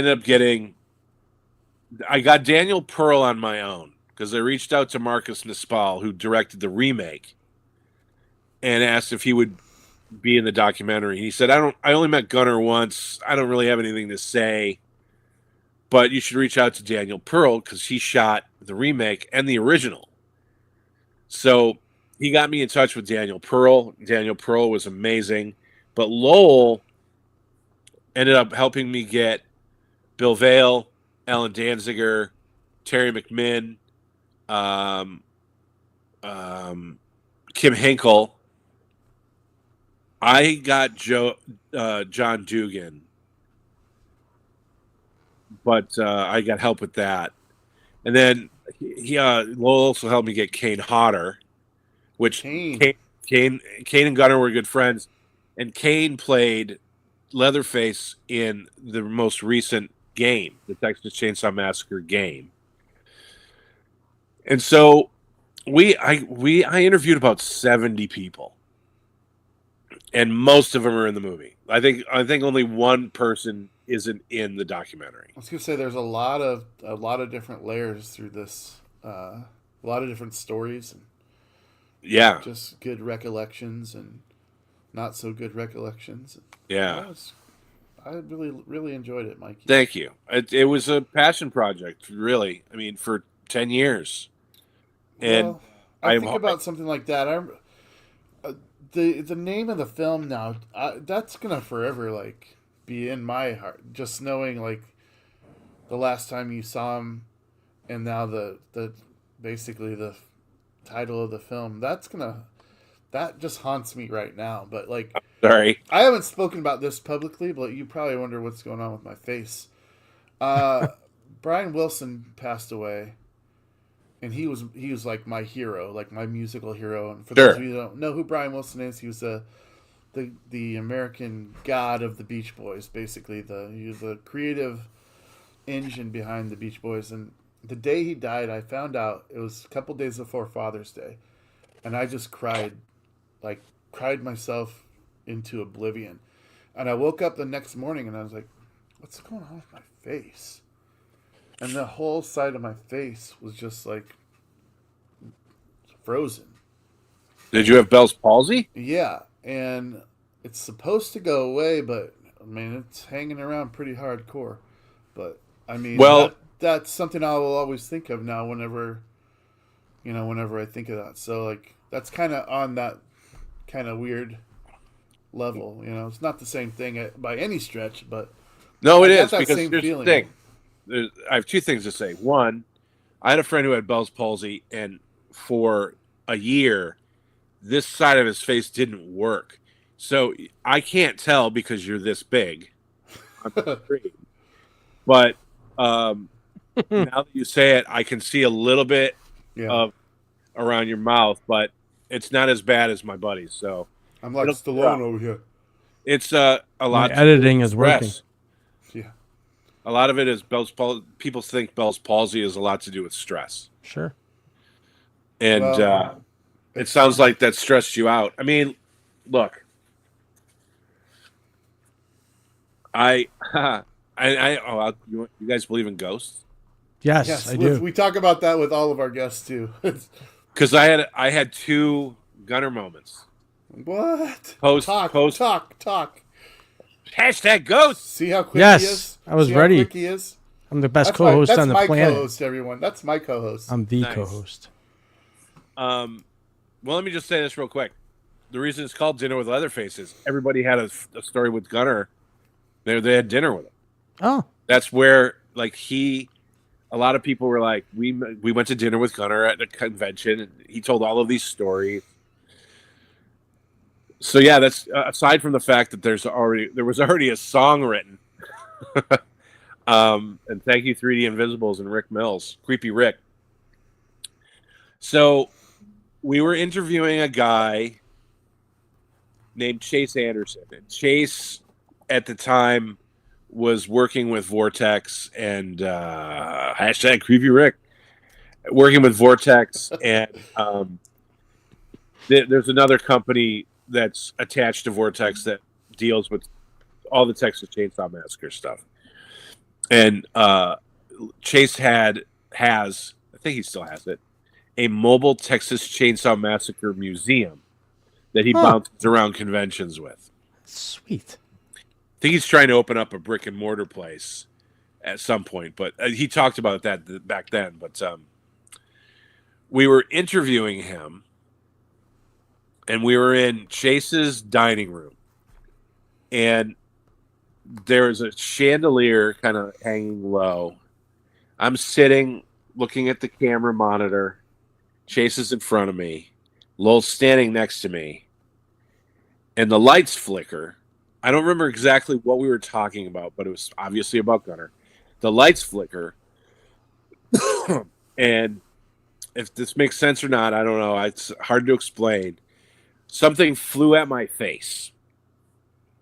But there was nothing there. That looks like it said it looks like it says fucker. It's Light not. fucker. It doesn't, though. Put it back. Look at it closely.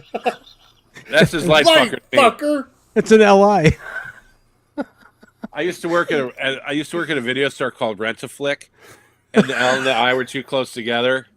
Yeah. That was awesome. If I just glance, you'd be like, "What? What?" Anyway, how much? No. Yeah. And that's the only way I can describe it is this mass flew at my face. I felt warmth, and I just started to laugh. And Lowell goes, looking around. I was like, does that light flicker normally? And Chase is like, no. And I go, did you guys feel that? And all three of us felt like the air was sucked out of the room for a moment. Not in a bad way. And I just went, that was Gunner. Because I knew. I just knew that his presence was around. And something similar happened again. And, but it was more of a light as opposed to like, again, there was nothing there, but there was something there that flew right in my face. But this time, the second time was more of a light out of the side of like my peripheral. And in the light, I could see the silhouette, the backlit silhouette of a large presence just out the side of my face. Gunner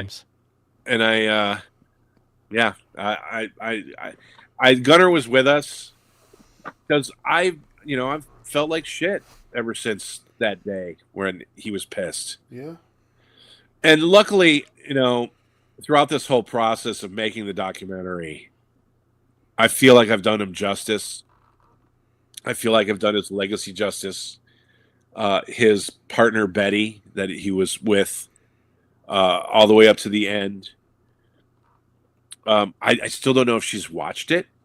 I'm not going to bother her about it. She's like, I'll watch it when I can. It took a bit. Like she didn't want to have anything to do with it. I got her picture in it with her, a couple pictures with her and Gunner in it, because I asked her permission near the end. I was like, this needs you because you're important part of his life. And she was great. I love Betty. I yet to meet her in person, but I will someday.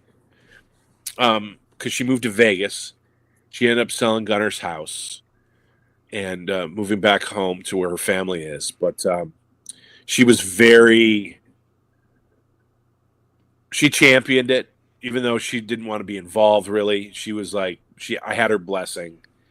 And hopefully Gunner isn't mad anymore. Hopefully I did him right. I'm telling you guys, this is it. Like, Dinner with Leatherface by Michael Kallio. It, from the movie shelf, as a documentary, hit the A-list. That's very hard to do. Thanks, man. Please give it a check out on Tubi. And I'll continue to push this film after this episode, because that's kind of what we do here. When we have a guest that's doing something, we want to make sure that we get it out to as many people as we can. So we will continue to push this. And real quick, Yes. Letterboxd. If you're a Letterboxd person, letterboxd.com, throw up a review because I will do we've been that. getting pretty good reviews. I'm actually I looked up your resume several places, but Letterboxd was the best place for me personally. Sure. I recently got Frankie turned on to it, and You should check my reviews out. yeah, his reviews are. I will. I'll find you on there, and we can friend each other too. Okay. But I'm gonna review everything that's on there of yours, but you got to Okay. help me find it. You got to help me find Okay. where I can do it. Okay. That is something I already had committed to do. One more thing Sure. on this film. Tell me about the cover artwork because it is masterful, you guys. Like, look at this. I did a good job. I did that with my feet. No. I sweet. kind of had the idea of I kind of had the idea of the Gunner in the middle being, book signing with images around him with Leatherface being the Right at the predominant. top. And my buddy Chris Estes, he was a Tiki No regular, the Tiki bar near my house, for a while, and he was a movie poster artist. That's what he did for a living, and I asked him to do it, and I sketched out my idea, and I remember seeing the sketch. yeah, the thing I put the Yeah, before and it was just after like- I posted Yeah, on it Facebook. was just like there's a bunch of heads of different stuff, and then That's just It might as sketch. well have been. It might as well have been stick figures and then that painting. yeah, basically That's was. Bullshit. Awesome. Yeah, Bullshit. you're like, how It's did like you get this out of that? Like, Yeah. no, he So I nailed sent it. him- He nailed it. It's He did. phenomenal. So I sent him images of what I could find high res, and he created it. Took a while because he disappeared for a while. Yeah, When matter of fact, I didn't think that I would ever get that poster, and then we lost touch. He had other things going on, and it was 2 years. 2 years, I get a text because I had written him off. I'm like, I'm never gonna get this. 2 years later, because I didn't have any money, he did it for nothing. yeah. I look at it. He had sent text me just the Gunner. It was just Gunner, and I was like, this is great. Will I get the rest of it in like another 2-4 years? And he goes, no, I'm going to finish it. I was like, That's how I feel right now. I was literally in the middle of shooting my Christmas movie when I got the text of that Gunnar Hansen image. And I was like, well, hopefully this will get finished. And it did. And he did an amazing job. All right, we got a new segment on this show. So while this is happening, I'm going to come back to your celebrity nemesis after this. Okay. So give it a thought. Frankie J, take it away. Oh, yeah. I got a couple quotes today. First one I'm going to do is actually a funny one. Well, it's one of my favorites. If I'm not back in 5 minutes, just wait longer. Courtesy of Ace Ventura, Pet Detective. Ace Ventura, Pet Detective. Yes. And then here's another really good one I found today. Someone else here might know this one. Pain is temporary. Film is forever. I know what movie it's from. I mean, it's been said in several movies. I actually know it's from 2 movies. Yeah. And I can name both actors, but I can't name their characters, but I can name the movies. You ready? Yep. It was originally said in 3 O'Clock High Yep. by Casey. I'm gonna mess his name up. Says Mecca, the lead in 3 O'Clock High. Okay. Casey, whoever it's Casey says Mecchio, so something like that. So it's from 3 O'Clock High. The second time I heard it is from the movie The Girl Next Door, and it's said by, damn it, I'm gonna blank on his name. He's one of my favorite actors. Hold on, I got told it. you I'd find a good one. but I knew I did. You know it was in 2 movies? No, I thought I knew it was in one, and I did a little research prior, and I'm like, this one will get them going. Hold on, Girl Next Door. I always wanted one of them. Me too. The actor is because Girl Next Door also stars Paul Dano, and I don't care what the fuck Quentin Tarantino says. Yeah, Paul Dano is an amazing actor. He's one of my favorites of all time. Honestly, Fucking Quentin. I think he's jealous. Where the hell is it? I need my glasses. Oh, Oh, nerd alert. it was Christopher Marquette Yes. said it. Just Now, found it. here's a little trivia for you. Okay. Christopher Marquette, who I love in the movie Fanboys and in the movie The Girl Next Door, his character in The Girl Next Door wants to be a filmmaker. And his name is Eli. He is named after Eli Roth because the man who made Girl Next Door and Eli Roth were very close friends. So Christopher Marquette's character in Girl Next Door is based on Eli Roth. Wow. I have, if anything someone throws at me, I have either A, a dumb trivia about them, B, a dumb story, or C, absolutely nothing. And Paul Dano played Eli in There Will Be Blood. That's right. Oh yeah. Eli And the Buffalo Sabres playing Buffalo. P.S. Water is wet. Yes. Sometimes. This has been the educational segment of the program. Yeah, what a shit show this is. I After love the seventh inning stretch here. All right, buddy. Who's your celebrity nemesis? Christopher Marquette. Motherfucker. No, Sounds like Quentin Tarantino might be on the list, on your list. I was a fan until he fired everyone from his new Beverly Theater. Told everyone he was going to bring everyone back. They were going to remodel. There's a whole documentary about it, so I'm not the only one that's mad about it. But what's the documentary? I want to say it's called Out of Print.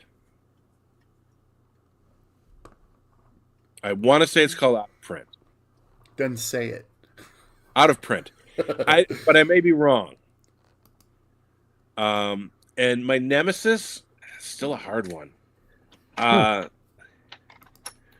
You don't have to have one. I mean, Well, through his old Rolodex over there. This is everyone what loves you.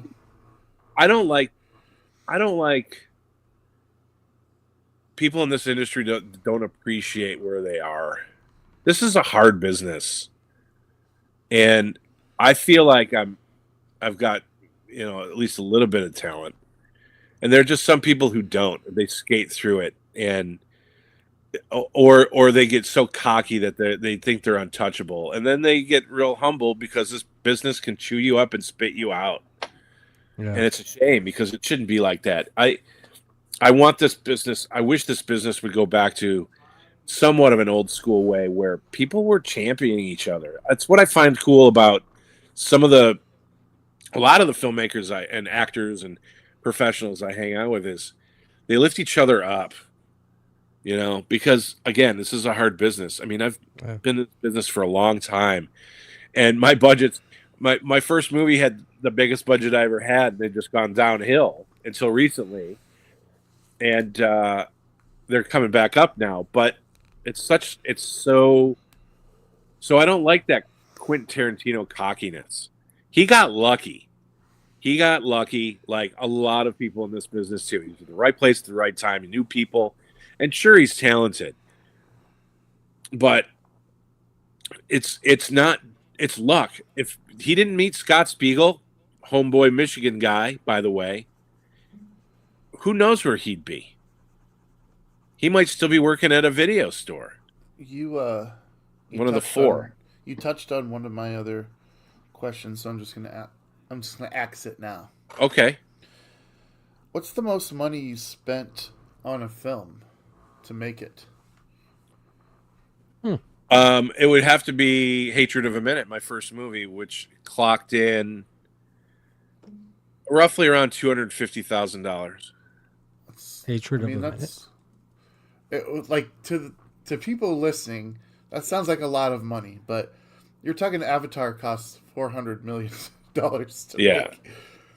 And there's a lot of cool things that go on in Avatar, but then I watch a movie like You Can Count on Me, which the entire budget I think went to paying the people to do it, and it's a far better film. Like it's just a great. There's They the say a amount lot of of money low does not budget. matter. Is the point? No, some low budget films are like my favorite. One of my favorites, as Dames knows, I did a review on it on Letterboxd, is Dirty Dancing. I don't know why. Every time that stupid movie's on, probably because my mother and I loved watching it together, and she passed on. But that's a low budget film, cheesy ass storyline, but low budget, low time, and every time it's on, I leave it on. It's just like that song that you have on the radio when you pull up to the signal and you turn it down, so nobody else knows you're watching it. But I love the movie Dirty Dancing. I don't know what that costs to make, not much. Alexa, what was the budget of Dirty Dancing? Dirty Dancing had a budget of $6 million. Low budget. Even that's. I mean, for that time, 87. Moderate. Yeah. Moderate budget film. It wasn't a. They weren't putting $450 million. There weren't blue people running around in Dirty Dancing. Yeah, Mikey's like, I can make 12 movies for that. Yeah. I joke about that movies. all the time. Nobody puts her in a corner though. All right, similar to that, what's the least amount of money that you spent on a completed film? Oh. A completed film that was released? Sure, yeah, $2,400. that's amazing. I mean, look at the disparity. You have 400, literally 100 times, 1,000 times the markup between the lowest and the highest. That's incredible. And that movie got released. I made that movie during the pandemic. It was, excuse me, sorry guys. It was called The Scout. And I say it still is called The Scout. There it is. Yeah. Found footage slasher. This producer friend of mine called me out of the blue and was like, I don't usually ask seasoned professionals this, but I'm trying to help a distribution company get more content. We're in the middle of a pandemic. Would you be interested in making a movie? And I'm like, well, is there a script? And I read the script, and I had to rewrite the script. Because you're like, lights, camera, death? Yeah, I said my original tagline was lights, camera, mayhem, which is much that's better. great. That's great. Yeah. So found footage slasher film. I said, what's the budget? He said, $2,500. And I was like, What? are you kidding? And I went, fuck, yeah, I guess. Why not? What else am I going to be doing? So we shot that movie in 6 days. I wish it was better, but Daniel Roebuck and Dwayne Whitaker, Daniel Roebuck being a very infamous character actor, and Dwayne Whitaker, again, the Pawn Shop or Pulp Fiction, also a noted character actor. They saw it. I screened. The funny thing is, it was the budget was originally $2,500, but I had to pay the writer of the script. I had to rewrite $100 because he wrote the script that I had to rewrite from scratch. Right. I don't know if you remember this or not, but there's a thing called Halloweenapalooza in Iowa, in like a small ass town. And Dwayne Whitaker was there. That's right. There. I had a table. The only reason that Dwayne Whitaker talked to me or gave me the time of day was because I name dropped Michael Kallio, and from that moment on, he was like, what do you want me to sign? What do you want me to? I'll sign anything you want. He's like, that's cool. It was, so I used your street cred. You name dropping son of a gun. To get me in the door with Dwayne Whitaker. And he did. He wrote on my Pulp Fiction poster, he goes, "Get in the box, you fucking gimp." And then he signed it, Dwayne Whitaker. I was like, yes, I love it. It was awesome. Good for Dwayne. I wish I had brought that out. But yeah, it's like an 11 by 17.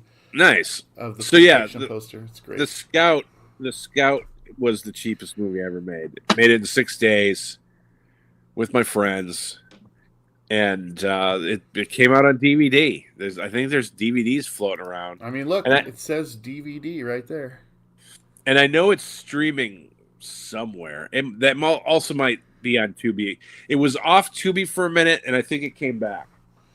Well, if But it's on Tubi, I'm watching it. I mean, because like I said, it's one that I gotta find and watch to review it. be gentle. Like I Yeah. said, Look. we had $2,400. It's not up to me, Mike.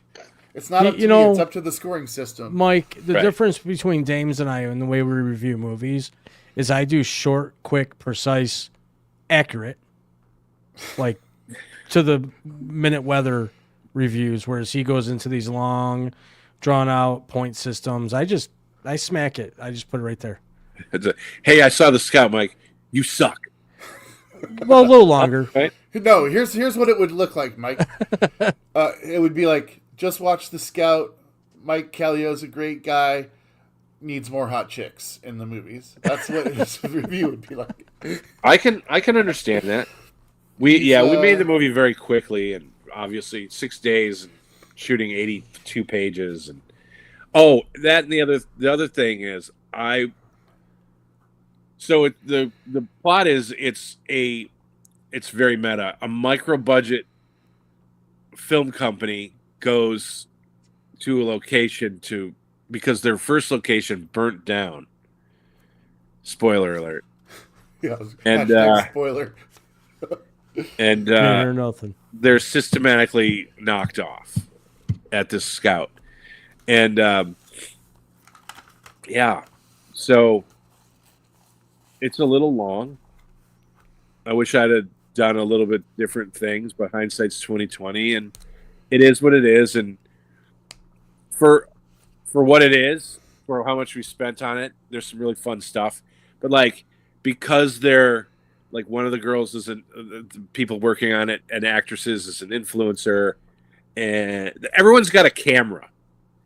So, but I was doing main camera. I was doing sound. I was lighting it. I was producing it. It was me and my producer Meredith, who was handling paperwork and feeding people.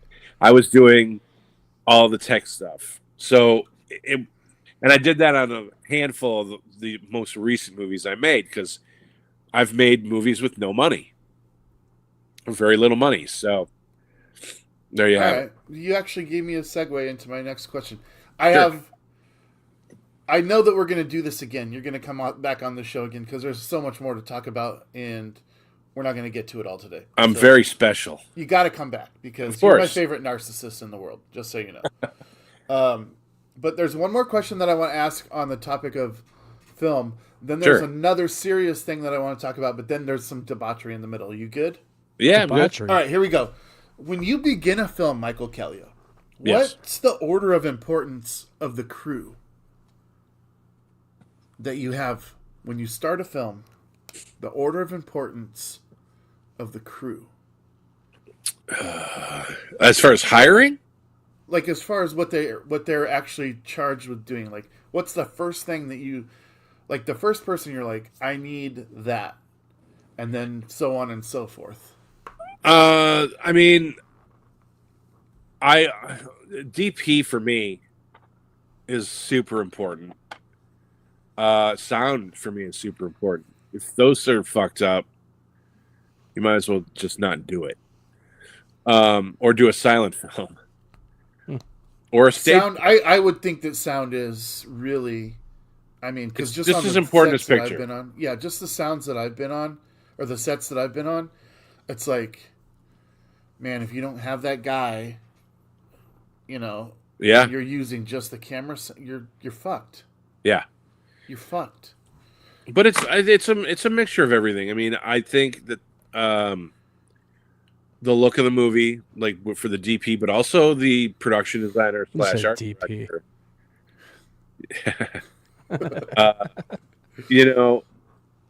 That's important too. I mean, I think those are my three. No, you say that. You're probably, I don't know if you're familiar with, we're going to have on this show, director of photography. His name is Brandon Lee Cox. Why do I know that name? Because he's a pretty big. What's he done lately? What's he just done? did Hunting Season with Mel Gibson. Okay. The newest Mel Gibson movie that came out like a couple months ago. He did a bunch of shit with Bruce Willis. What I look like? De Niro, like a lot of shit. Brandon Lee Cox, did he make a movie with Bruce Willis directed by a guy named James Cullen Brezick? Do you remember the name of the movie? I can tell you. Gotta ask Yes, Alexa. please. Me and Alexa have a bad relationship. I think Alexa's going to kill me in the middle of the night. So Yeah. Siri and me broke up years ago. When I asked her if I was awesome and she said she'd have to think about it, I was like, yep, goodbye. yeah, screw you, lady. Yeah, screw you, Siri. Fortress is one of them. Oh, yeah. Who shot Fortress? Not Dames.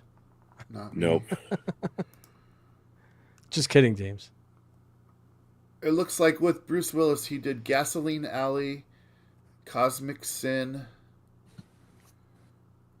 and What's his name? Brandon Cox. Cox.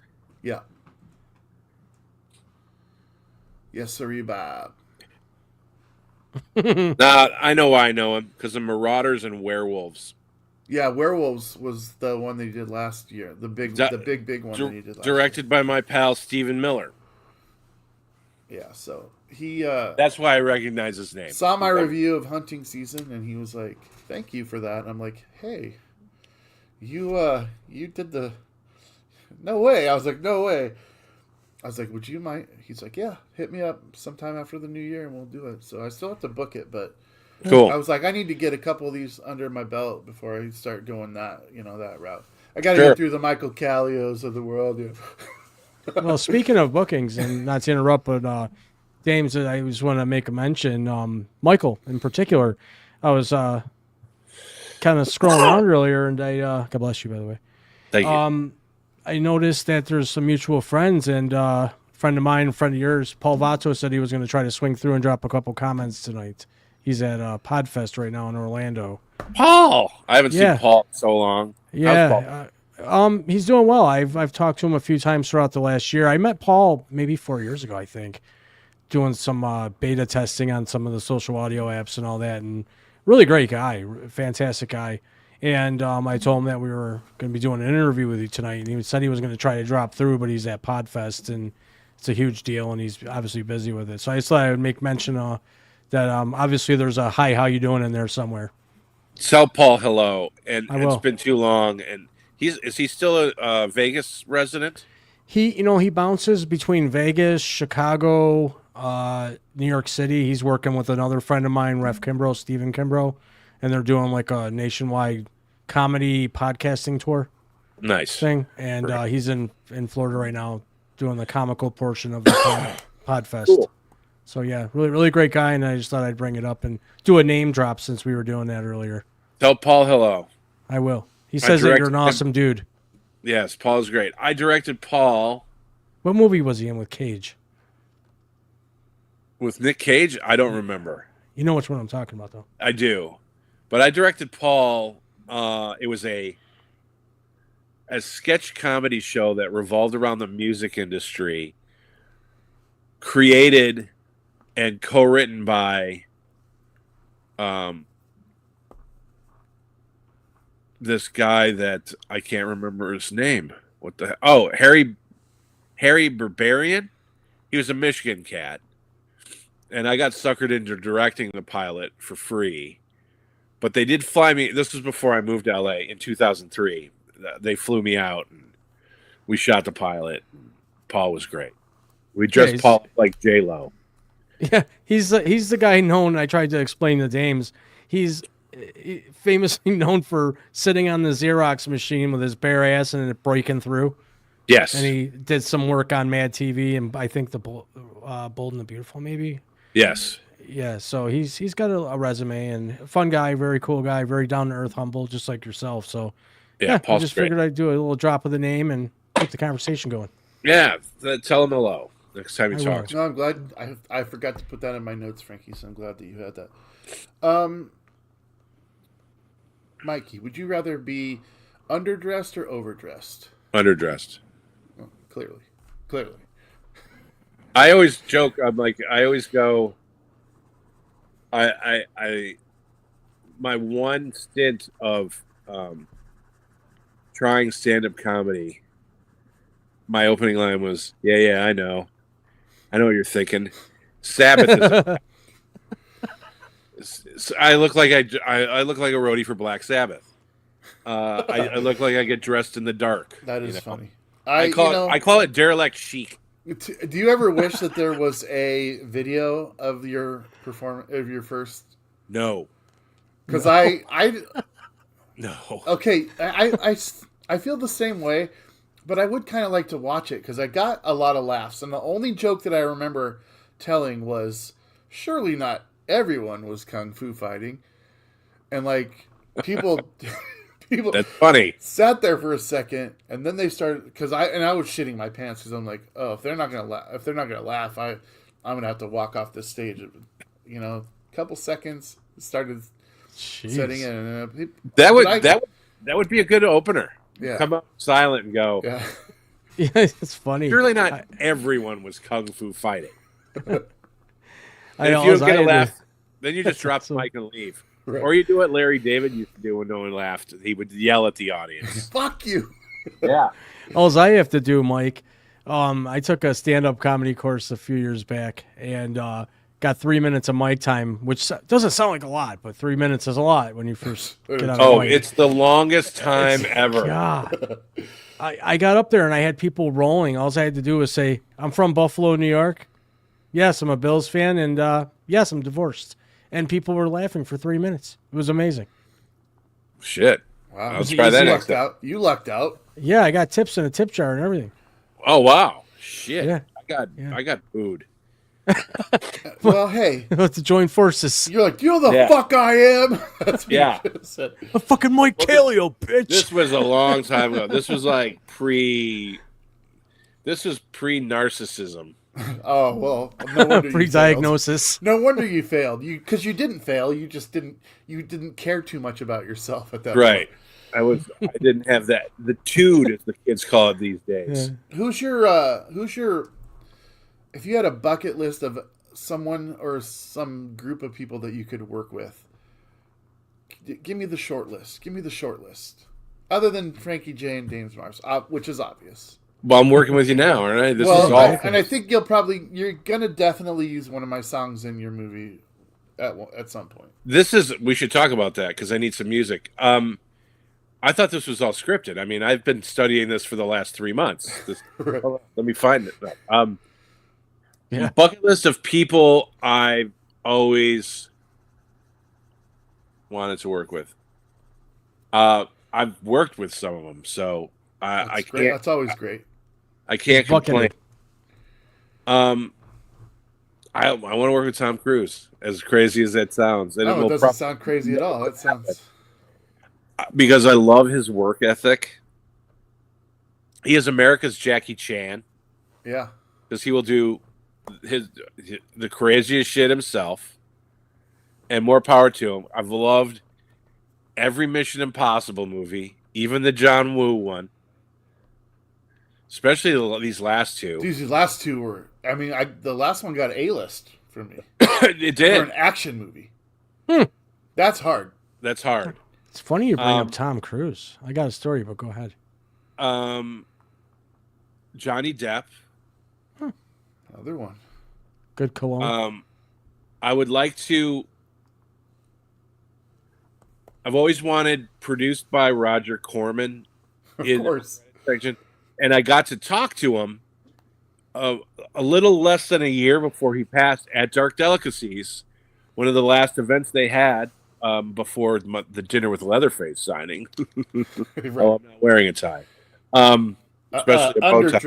Underdressed. Right. Full circle. Full circle. See what we did there? Yep. I got to. So there was this book signing. A guy wrote a book specifically about the fucking balloons, about the Roger Corman, Vincent Price, Edgar Allan Poe era, which my first movie is based on that shit because, funny story, I didn't like horror movies. when I was young, it didn't compute that people went to the movies and paid to get the shit scared out of them. Right. When I was 10, my mom and I were walking out of Raiders of the Lost Ark. There was a Poltergeist movie poster, and she said, "Ooh, that looks fun. Want to go see that when it comes out?" And I was like, "Fuck no, no. That kid's gonna get sucked into that TV. I bet. No." Yeah. Um, And then How 3 old were movies you? later, she's gonna really die. Yeah. Because of the movie. I got desensitized by seeing Evil Dead because there was a girl I liked, and I didn't want to look like a chicken shit. So at a buddy of mine's birthday, we all went down to the basement to watch Evil Dead. Where in my brain, I was like, I don't want to be here. This is fucked up. But this girl liked me. I was like, but maybe I'll get to make out with her. And everyone in the basement was screaming and carrying on except for me. I was just laughing. And at that moment, the next day, I was like, I got to go to the store and buy Fangoria. I got to go to the video store and rent every classic horror movie. I could only watch the Universal monster movies because they were tragic. And I could only watch a lot of that Edgar Allan Poe, Roger Corman, Vincent Price stuff because they were melodramas. Less than horror movies. It was more melodramatic and about loners and, and I was kind of a loner kid. So, what was the question? You're I'm talking not even about high yet. You're talking about your bucket list people. Oh, my bucket list. Produced by Roger Corman would be great. Produced by Sam Raimi would be great. Oh, he's still here. Yeah. And actually, a quick side note. I met him in 1990 at that Fangoria convention. I think I'm the reason why when people show up to get stuff signed for autographs, they put a cap on how many things you get signed. Because in 1990, when I knew I was meeting Sam Raimi, I brought my Evil Dead poster, my Evil Dead 2 poster, my Darkman 1 sheet, both the actual teaser that just says, "Who is Darkman?" and the A is the silhouette of Darkman, and the poster. And then there was sometimes the Sunday paper has like a magazine, like a special magazine. Right. So the Detroit News did a retrospective on Sam Raimi, and there were like a bunch of photos of him, and I cut them all out and I foam cored them all, mounted them on foam core. I brought like 14 things for him to sign, and he signed them all, and I got my picture taken with him. And then 33 years later, so right now, probably 2 years ago, he was at Monster Palooza, and I brought the photo. I said, I want to recreate this photo. And my buddy Mike is his handler. He's a personal appearance manager. So Sam was like, he remembered me. He's like, you're the guy who brought all that shit. That's me. I'm like, you remember me from that long ago? He goes, Steel Trap. He goes, Steel we had trap. to, He has we a had to grudge. redo our entire policy because of that day. Jeez. And You're like that incredibly racist comedy bit where they're like, "You've been here 4 hours. Oh yeah, the Chinese buffet. You leave now. You pay You've been here again. 4 hours. You pay again." So me and Sam recreated that photo. That's awesome. That's awesome, dude. That is Yeah, awesome. so I would like, my bucket list is more like people I'd like to work with on the production side as far as actors are concerned. Well, the Corman Vincent Price project you're talking that screams Johnny Depp. It screams Johnny Depp. Well, So, I mean, look at Sleepy Hollow. That is a Hammer movie. yeah, perfect. That from that era, those 60s, late 60s, early 70s, mid 60s, like kind of melodramatic horror films that Hammer made or Corman made. Well, yeah, Corman when we was just talk paying about homage Corman to that. being Mr. Low Budget too. Yeah. Like, I mean, Johnny Depp did the Ed Wood film. I mean, that just seems like something that screams Johnny Depp to me. He would be all over that. Promise me this: if you ever get to work with Johnny Depp, just say, "Could you go on the James Marv show, Johnny?" That would really be good. Absolutely. It'd be good for your career. Absolutely. All right. We'll mention his cologne. What's the most memorable commercial from your childhood? Hmm. You were a TV guy. Yes, for sure. Most memorable. There's a couple. All right. The one that I'm here for it. the I one got that one. first popped into my head. There was a Detroit Zoo commercial Oh, boy. where the animals talked, and it was almost like they were getting ready for a stage production. But the shots were just of like, here's the flamingo area, here's the lion. But I just remember my makeup. Oh yeah, I remember my lines ever. I mean, it I was love a that one. weird commercial with talking. They didn't. This was obviously way pre CGI. They weren't using puppets. They would just have these weird voices over shots of animals in the zoo. That one, and there was a Highland Appliance, another locally produced Highland Appliance commercial that was zombies taking over the appliance store. And they were looking at the sales tags and stuff and going, grabbing TVs and taking them to the counter.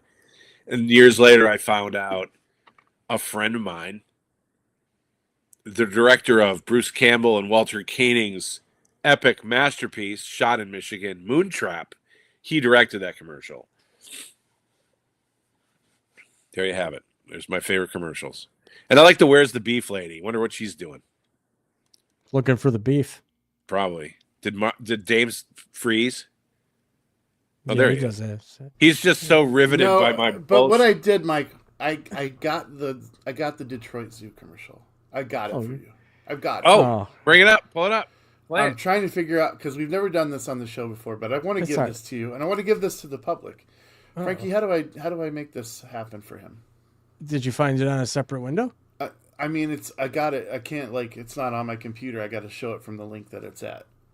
Oh, So how do I share my screen? Is what I. you go to the bottom there, and you'll see the plus sign on the monitor, and there's an option to share screen. Share screen. Wow. Heaven help you, whatever you guys see here. Allow. You're gonna want to allow it, and then it'll show up there. See it right next to your name. It's Is this it, Mikey? I don't see it yet. Yeah, that's it. Let me take a minute for the sound. How do I look? Seriously, how do I look? Hey, give me a little kiss Sorry, before I gotta go get the on. sound out here. Okay, guys. This way. Give me just 1 second. Come on. I think if I try and do something like this. Scroll it back. back scroll.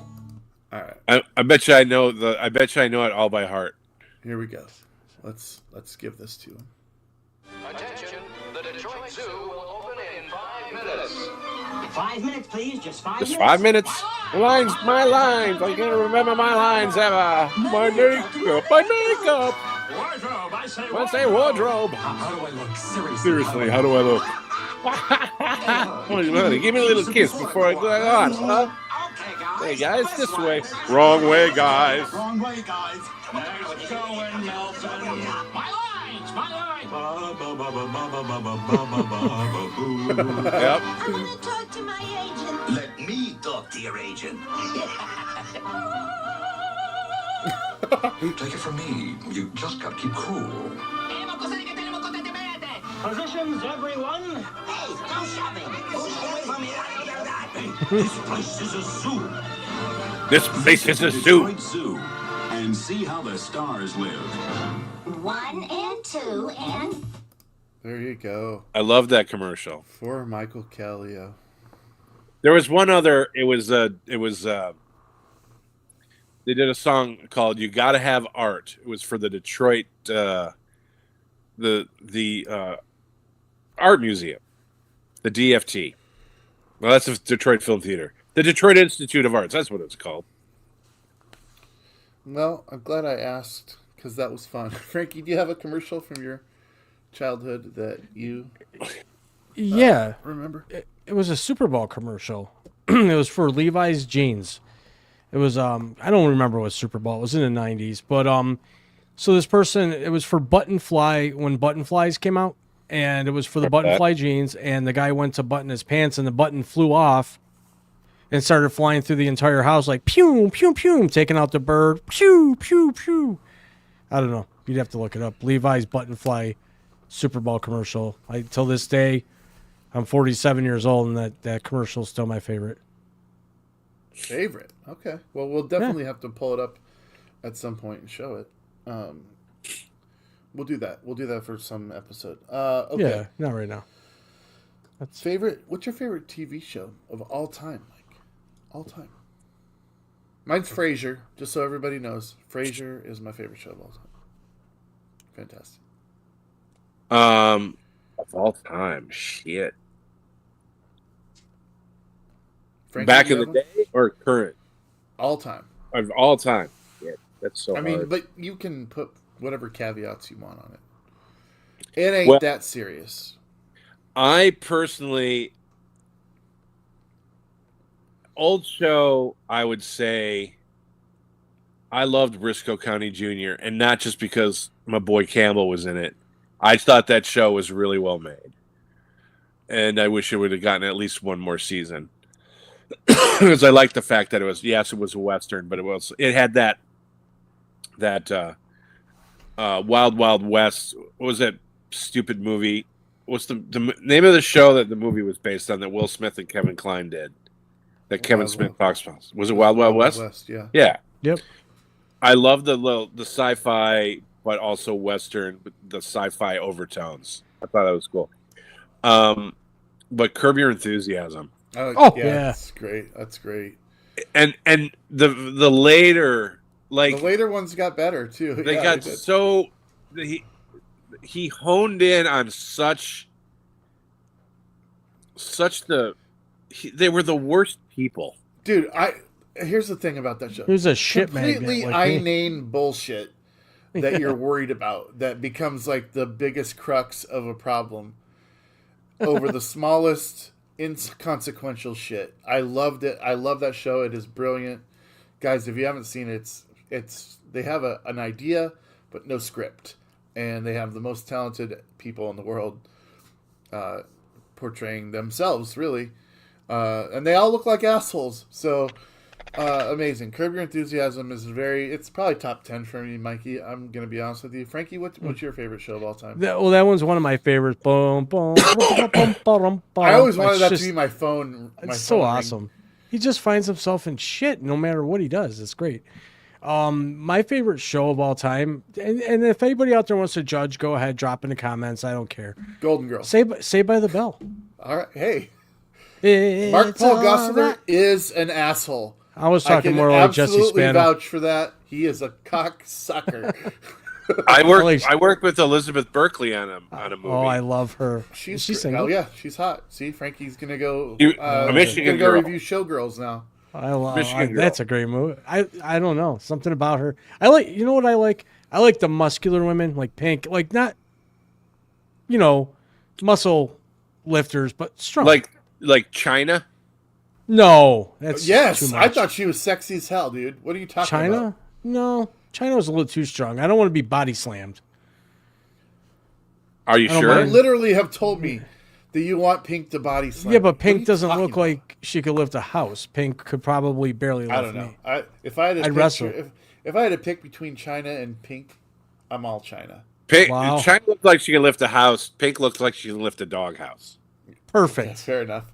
Speaking of shows and Speaking of westerns dogs. specifically, Speaking of dogs. westerns specifically, Yeah, little Mikey, poachy. on January the 16th, 1973, NBC presented the 440th episode and final episode So you Bonanza. like NBC. of Bonanza. Wow, Bonanza. good one. You had, Lauren Green, Pernell Roberts, Dan Blocker, and of course, Michael Landon. Michael fucking Landon. Michael What a touched great by show. an angel Landon. What a Highway to great Heaven, show. baby. What a great Oh yeah, show. that's Highway to Heaven. I loved Highway to Heaven. Oh, Little House on the Prairie, top 10 all-time Do, do, do, favorite do. shows for me. I always wanted them to fall down the hill when they were running, though. They Like, did. They literally did. Little No. trivia. Go for it. Oh, I want him to fall down wells and hills, and I wanted monsters to show up on Little House on the Prairie at some point, like ghosts at least, demons. I was like, That would've demons been and great monsters idea, were Mike. both in the Olsen household. Well, yeah, Natalie and Willie. But you also remember the episode where Albert got hooked on morphine? There could have been some really good undertones of horror Frankie, and like, ghosts watched and this. stuff. You Oh, yeah. watched this last week. Little House on the Prairie was the shit. I loved it. All right, great. I'm glad another thing we have this bromance on. Little trivia: Sam Okay. Raimi married Lauren Green's daughter. Really? Whoa. Yep. Wow. They're no longer together, but they had 5 children together. That's long enough. Jeez, dude. Lauren Green. That's a lot of child Yep. support. Pa. Also, Commander Adama. They're right. the OG That's Battlestar right. Galactica. The OG. Who played Because- Isaiah? What was his name? Isaiah? You mean Apollo? Mr. Edwards. It was. Yeah, Mr. Edwards on. I looked like him. Victor French. Oh, yes, that's right. Yes, Victor French. Victor. If Are we talking about Family Affair? I can put on my here. Hold on. I'm going to do my Victor French impersonation. Oh no, for you that guys. Victor French. That's Sebastian Yeah. Shaw. What I'm You thinking. ready? Oh God, here we go. He switched hats. My Oakland A's hat. Now I'm Highway to Heaven Victor French for you guys. Oh, Nice. oh yeah. Thanks. Did you know It's not Michael the- Landon's daughter's in Yellowstone? No. Yeah, she plays that ranch hand, the one with the foul mouth that spits tobacco and it's real crazy. That's Michael Landon's daughter. Mikey, we got about 8 minutes left with you before we get to kick your butt to the curb. But there's something that's been bothering me. Well, don't I'll let leave. it bother you. I'm leaving. Like, we did your advertisement, and I asked you how you would like to be addressed. And Sure. I was like, filmmaker, narcissist. What works for you? You were very specific about wanting to add, and you added your own name tag here for this show, and you put at the beginning, writer, director. You are, in fact, an author, and I need to know what the fuck this is. Please. Oh, Oh God.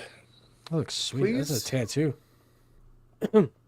Let's talk about this because I see that it's a DVD and an audiobook that I can get on Amazon right now. And I may just do that. What about you? Got to send me one though too, James. That's on your wonderful Sure. co-host. So the guy I did the scout for, Jedi mind tricked me into making a documentary about the reptilians because, as he said, bunch of college kids get high and watch these things like crazy and they make money. So I went, all right, well, I guess I'll try one to see if I make any mailbox money. And I kind of whipped it. It was made for no money. Literally. I whipped it together. My cut was an hour. They were like, we need at least 80 minutes. They cut it down to 64 or whatever it is now. And then they released it. I didn't say it got released. I say it escaped. But That's fair. I interviewed a couple of people I knew who were very into the reptilian ideology, how we're surrounded by demons. And the second it originally, so I knew a friend who I originally wanted to interview who's schizophrenic and bipolar and believed that the reptiles were among us and that his mother was a robot built by the reptiles to try and control him.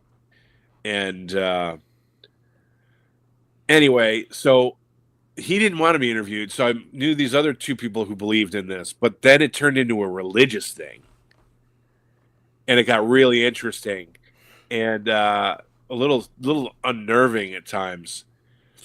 So I cobbled together this documentary, and then I was as surprised as you were, James. One day I was checking on it, on because it came out. You could buy you might still even be able to buy a DVD of that. Hold that thought, Michael. We have $10.48 on Amazon, and it says, and I quote, 7 copies left, more on the way. Or there's an audio book for $6.83. Okay, so the audio version of that is just they took the 65 minutes of the movie they took the audio and they slapped it on Audible. For what That's purpose? all. So Why not? if you didn't want to look at stuff, you could just listen to it. So kind of like this show should be. Right. Right. Speak for yourself, buddy. So then the same producers, hold on, that did the Scout that forced Jedi mind tricked me into making that documentary, took my documentary and another documentary about reptilians, and they cobbled them together, and that's called Stand By. That's called Bullshit on Ice. It's called That's sweet. I'm gonna try that line. Where is it? Where is it? Reptilians, Serpent Kings, and Ancient Rulers. Here's the artwork for that. Holy shit. Pretty badass. So this smell of particular tattoo. documentary that's cobbled together from 2 documentaries about reptilians. The runtime is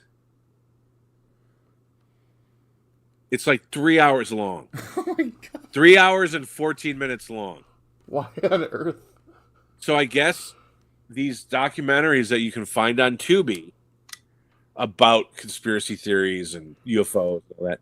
I will have to reach out to you and get a list of things that you need to tell me to look and watch and find on Tubi. I will. I will do it, sure. and I will put the reviews out there. All right. So this is not going the way I thought that it was going to go, because you really are an author. So I would like to know about that. So tell me about your. I've been published in books of poetry. One of them, the most recent one, was what do you call it? A compilation of dark poetry that a guy from England put together, and then also most recently, my friend Christian Ackerman put together a series of essays in 3 volumes called My Favorite Horror Film or Horror Movie. My Favorite Horror Movie. And there's 3 volumes, volume 1, 2, and 3, obviously. I'm in the 3rd one, and it's my story of my favorite horror movie, which is Evil Dead 2, and the reason why I'm so connected to that movie and Evil Dead, because of all the little serendipitous things that happened in my life, which is a show in and of itself, about how I met Bruce, how I connected with this person, that person, how dumb things like me. I used to cut out newspaper articles and ads and like movie ads of anything that was made in Michigan. Which, when I finally made my first movie, Bruce came to me and was like, "You need to go find old newspapers and cut out the articles for your limited partnership prospectus to prove to potential investors that movies can and will be made in Michigan." And I went, "I'm right back." And I walked into my room and I came back out because he was at my house, and I dumped a shoebox full of articles out in front of him. I said, "You mean like these?" I'd already been prepping years before I even met him. And so it's stuff like that. So I have an essay in that book about, and it's the longest of the essays because I like to gab, obviously. Hey, well, that's the kind of guests that we like to have. I realize that sometimes we're going to have guests that are going to be like, "Hey, I only got 30 minutes." But, Mikey, I really appreciate you being here. And there's one last question that I have for you. I actually, if I may, go ahead, Frankie. Yeah, go ahead.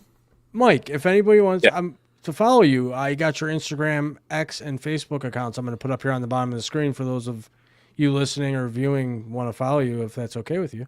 Yeah. All right, so here's his Instagram. Find Make sure it. it's right. Michael.Kallio 2 Yes. Dot. Yes. So Two that's your Ls. Instagram, and this would be your X, right? Yes. Kallio? Okay. And then this is his Facebook, Film Mike, at Film Mike, correct? Yep. Okay. I just wanted to give everybody an Thanks opportunity for to being follow consistent across platforms, you jackass. you. Hey, it's because he's It's Because I'm an author. He's got to hide his different looks. I try to be funny, it just doesn't work. No, And that's it's because fine. I'm an aught whore. I got Did I forget the H? No. Oh, No. There. there it He's Oh an yeah, odd- yeah. odd I said, whore. duh. Odd whore. I'm quick. I'm like that blonde. Never mind. Pound sign aught whore. There's one question that I always liked, Mikey. What? And I always liked it anytime somebody asks it because it's kind of a bullshit question. I But love it it. kind of like cuts through all the shit and gets right to the point. I'm going to tell you what that question is. and Before I'm you gonna say give it. you my version of it. Yes, Jesus loves you. I just want you to know that the Bible told me that. Okay? And it would tell you that too if you read it. Now, that's funny because currently I'm working on getting an author on the show of a book called Christ Before Jesus, who proves through stilometry and a number of different things that Jesus and Paul never existed. But that's neither here nor there. He will be on the show at some point. I'll have to get that laminated. Here's the question that I like, and then I'll give you my version of it. Okay? Okay. If you were interviewing Mike, Okay, thank you. If you Goodbye were now. interviewing Michael Kallio, Uh-huh. what would you ask him? Oh, geez. I love that question because, like I said, it cuts through all the bullshit. My version of this question is simply is, what's something that I would never think to ask that you would love it if people knew about you and what you're doing? And then, of course, close out by telling us about anything that you are working on. Okay. I ask myself. That's a lot to chew on. That is a lot to chew on. Especially lately. I would ask myself how I felt today. How do you feel today, Michael? How do you feel that this is gone? I don't know. I thought this was going great. There's 64 people watching right now. So, Oh, cool. Hi, 64 people. yes. Yeah, I'm 65. 66. I guess I'm watching myself, so I'm 67. 67 of us? Holy 6'7". shit. What's this shit? And- Oh gosh. 6'7". And fucking Mitch is asleep. He's like Fucking boring. Mitch. Yeah, he's smart. I would ask myself how I was doing. And how am I doing after this today? Better. Because shit's crazy outside. Much love for you, my friend. Yes, much love to you both. Thank you for doing this. And what am I working on now? Well, I'm finishing up the Christmas movie. I'm sure your brother, being a co-producer, will appreciate that after spending a little bit of time helping me make it. It's called An LA Christmas Story. It's my homage to the Steve Martin movie LA Story from 1991, Better Off Dead from 1985, and the Rankin and Bass holiday specials like Rudolph the Red-Nosed Reindeer.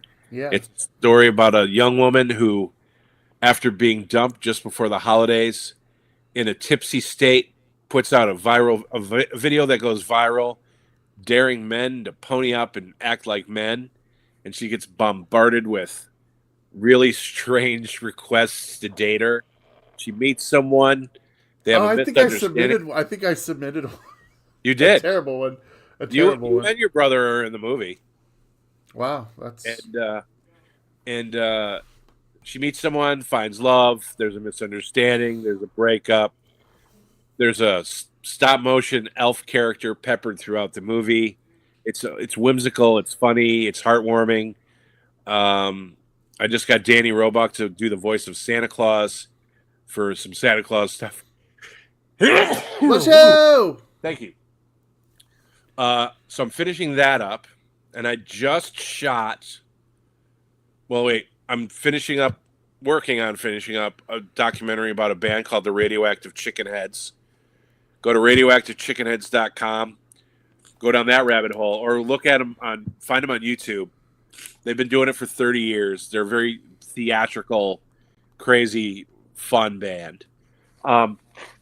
Then I just shot a horror movie last year, end of last year, in late October. It's currently called The Drop, and it's about a ride share drop off gone horribly wrong. Where Yes, I remember this. Sounds like a good one.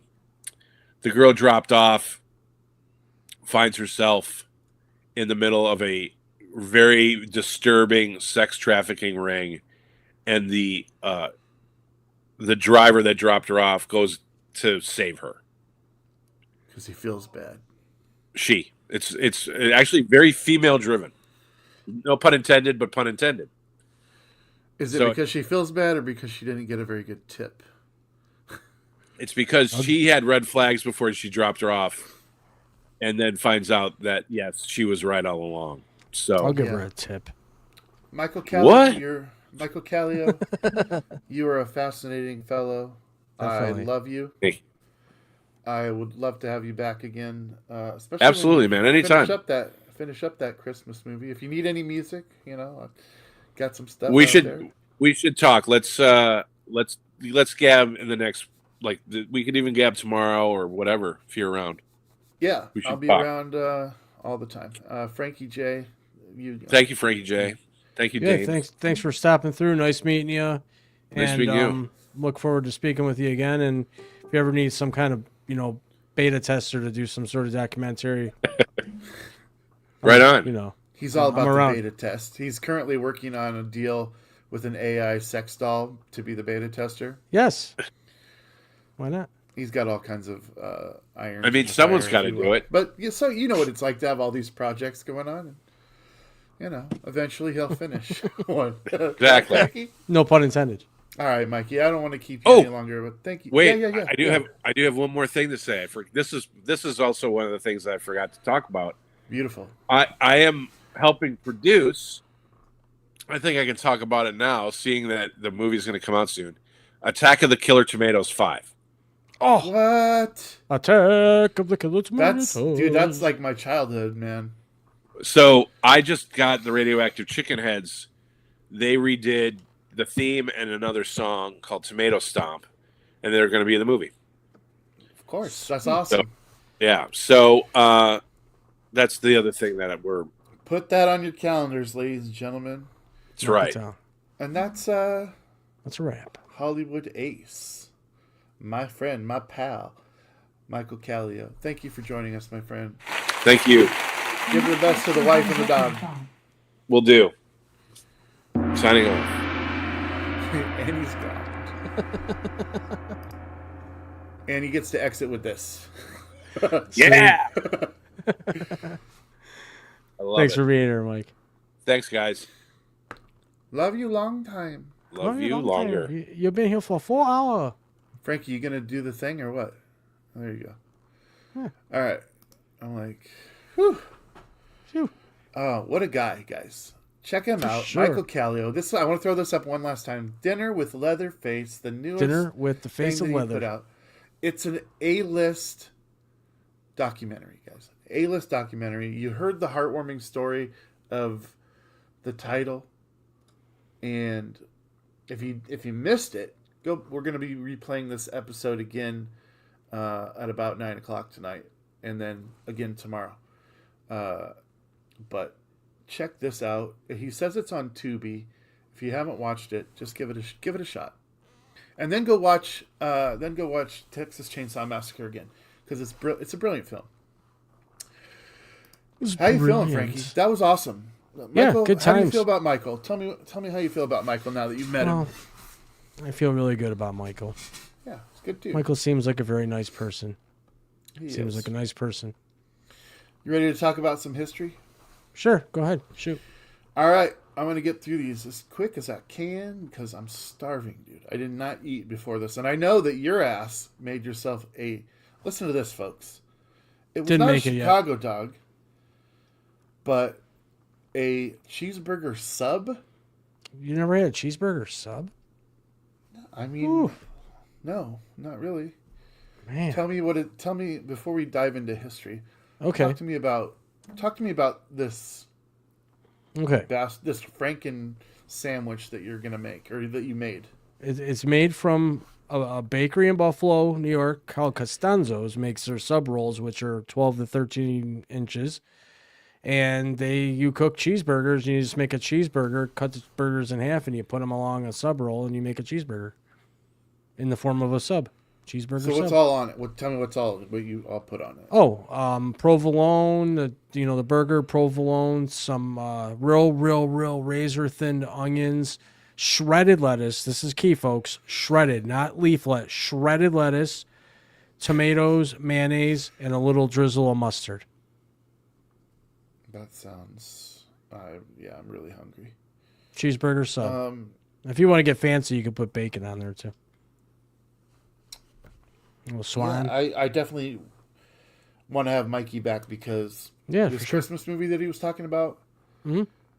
I don't know if he caught the premise, but this woman was like, she was trying to find a date, and she was asking men to send her a video of, and I sat in my office at my house and I put on my cowboy hat, and I sent a video. I made this video, and apparently it made the movie. He's just said me and my brother are both in the movie. Uh-oh. I hope that's true because if I watch it and I'm not in it, I'm gonna cry of some tears. But I also was supposed to do some music for this movie, and I thought that it was finished already, but apparently it's not done yet. So It's okay. yeah, I would love to. I mean, that would be a great thing for me to have any of my music, even very low, just to know that it was in there. To have another credit on my IMDb page would be incredible. But yeah, he'll be back. He'll be back. He's a glutton for this kind of stuff, as are we. In history today, January the 16th, 1793, Jeez. King Louis the 16th That's a long was time ago. sentenced to death by the National Convention during the French Revolution. Now, he was put to death 5 days later by guillotine on January the 21st. His crime was treason. He walked to the scaffold, made a final statement of forgiveness for the people for convicting him of treason. And in the middle of his speech, Frankie, get this, he was cut off by the drummer. And then his head was taken from him. He couldn't even get Wow. out his forgiveness. And that really changed a lot of things for France. Because remember, King Louis is the one that previously banned the Bonaparte family from ever coming back to France. It's a long time ago. So, yeah, 1793, that was quite a while. We're going to go all the way back from 1793 all the way up to 1919, when the ratification of the 18th Amendment, which established the national alcohol prohibition. Now, I normally wouldn't bring this up, but a lot of the 67 people here are in Nebraska. The key to this ratification of the 18th Amendment to ban alcohol became, it got passed because Nebraska, the 36th state to approve it, signed on, and it was the quickest ratification in the history of amendments.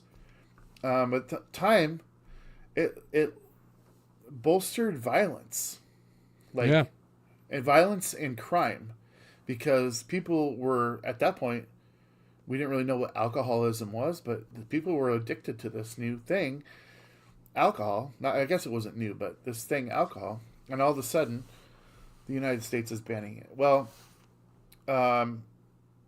it was ultimately repealed by the 21st Amendment in 1933. But you had 1919 all the way till 1933, where this crime spree of alcohol, like in your bathtub, moonshine. Lots of broken glass on the streets. That's right.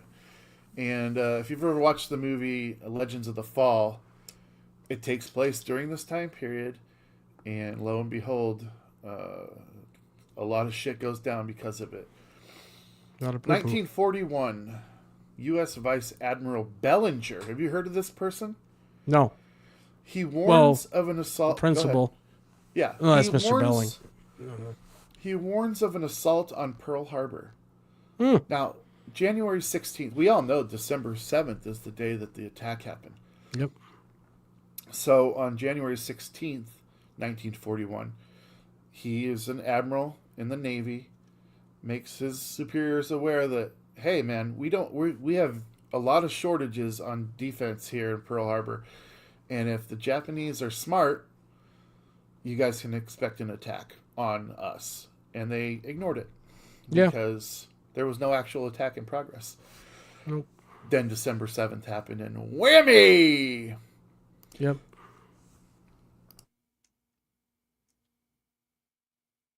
I think he's sneezing.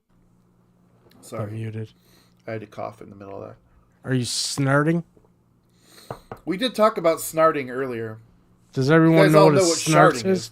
You guys Yeah. all know what sharding is, right?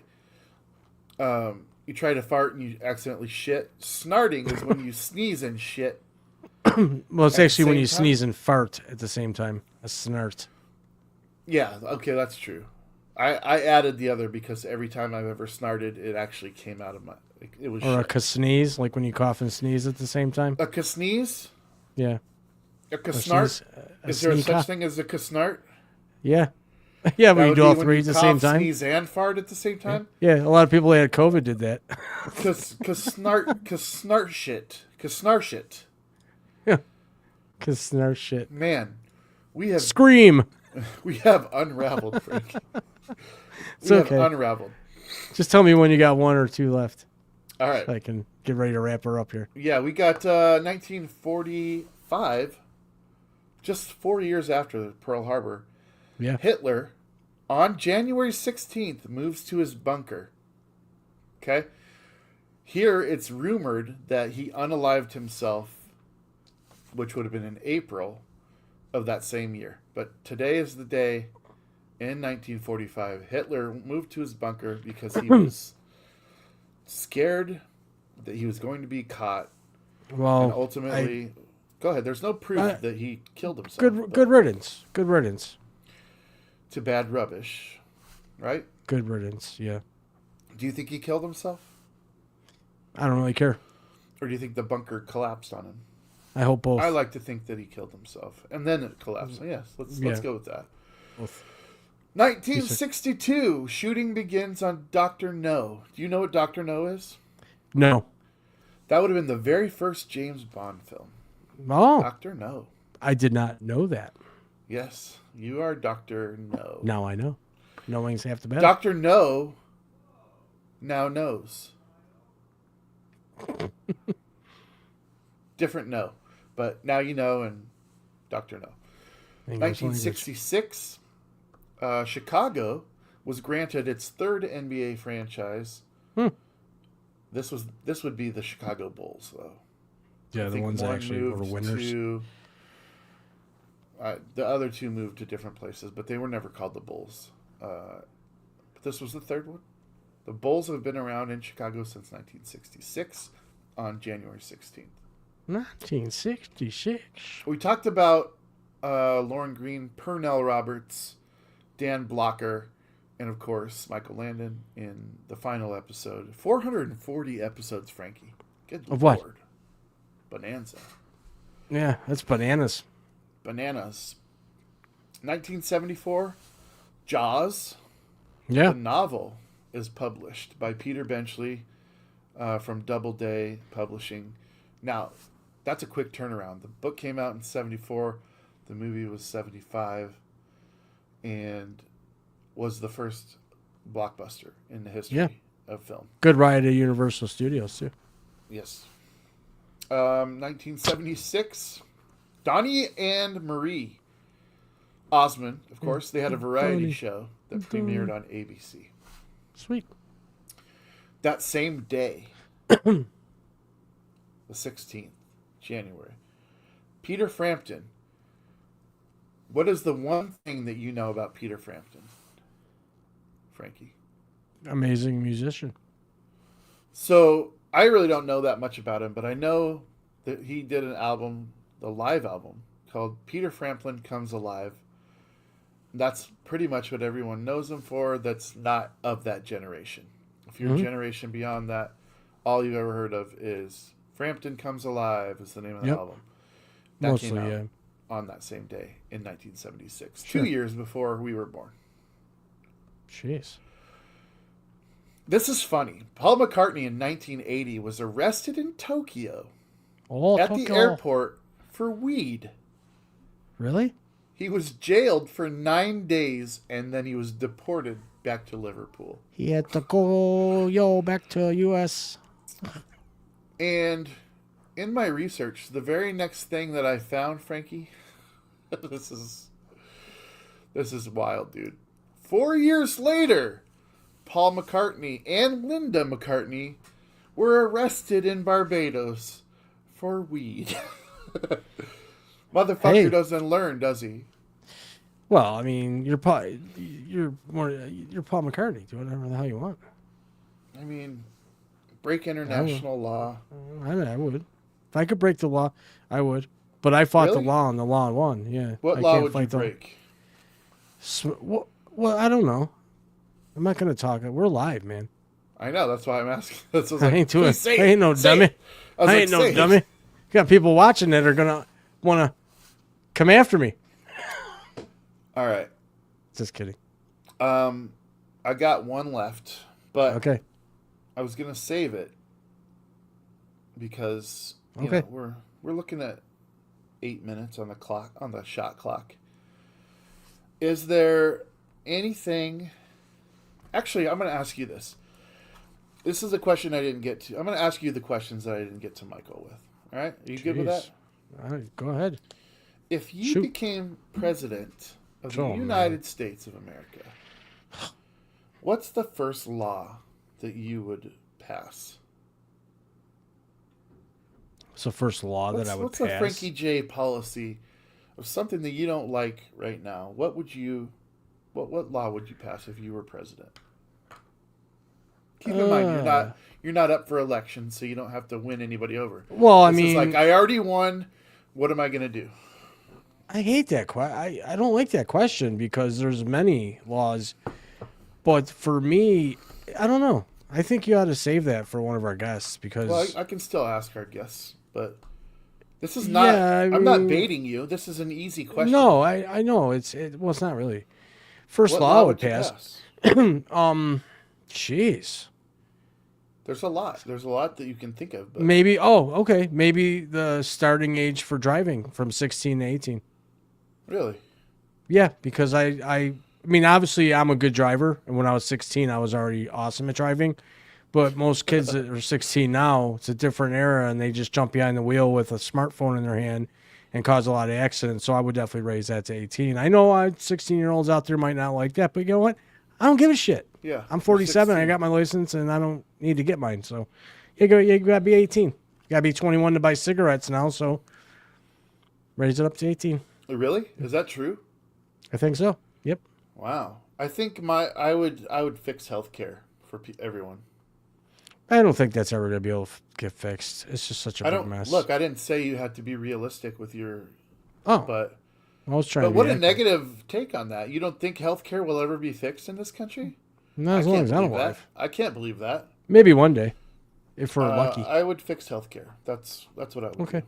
And I'm not even going to go into specifics on how because I haven't sat down and really thought about it.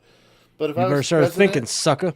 and then I didn't have to win an election on something, I would just say, you know what? Let's focus on that. Let's focus on that. What did you want to be when you were a kid? What was the first thing you can remember wanting to be? Me? Yeah. I don't remember. I don't really remember. You never I wanted to be think a firefighter or Why? I don't know. a G.I. No, Joe? no, I don't think so. I wanted to be a ninja, Frankie. I think I wanted to be a speed skater Really? with the big long ice blades. You know, like this Olympic winter sport. And the I always wiener wanted off to- to the side in your spandex? Yeah, but I don't know about the spandex now, but I was pretty damn good skater. I'd go to the roller rink and I'd crank. So yeah, I always wanted to be a speed skater. Wow, speed skater. Yep. I never. I wouldn't have guessed that. Look at. You know, like We get to learn a little. These are the times that we get to learn a little bit about Frankie J.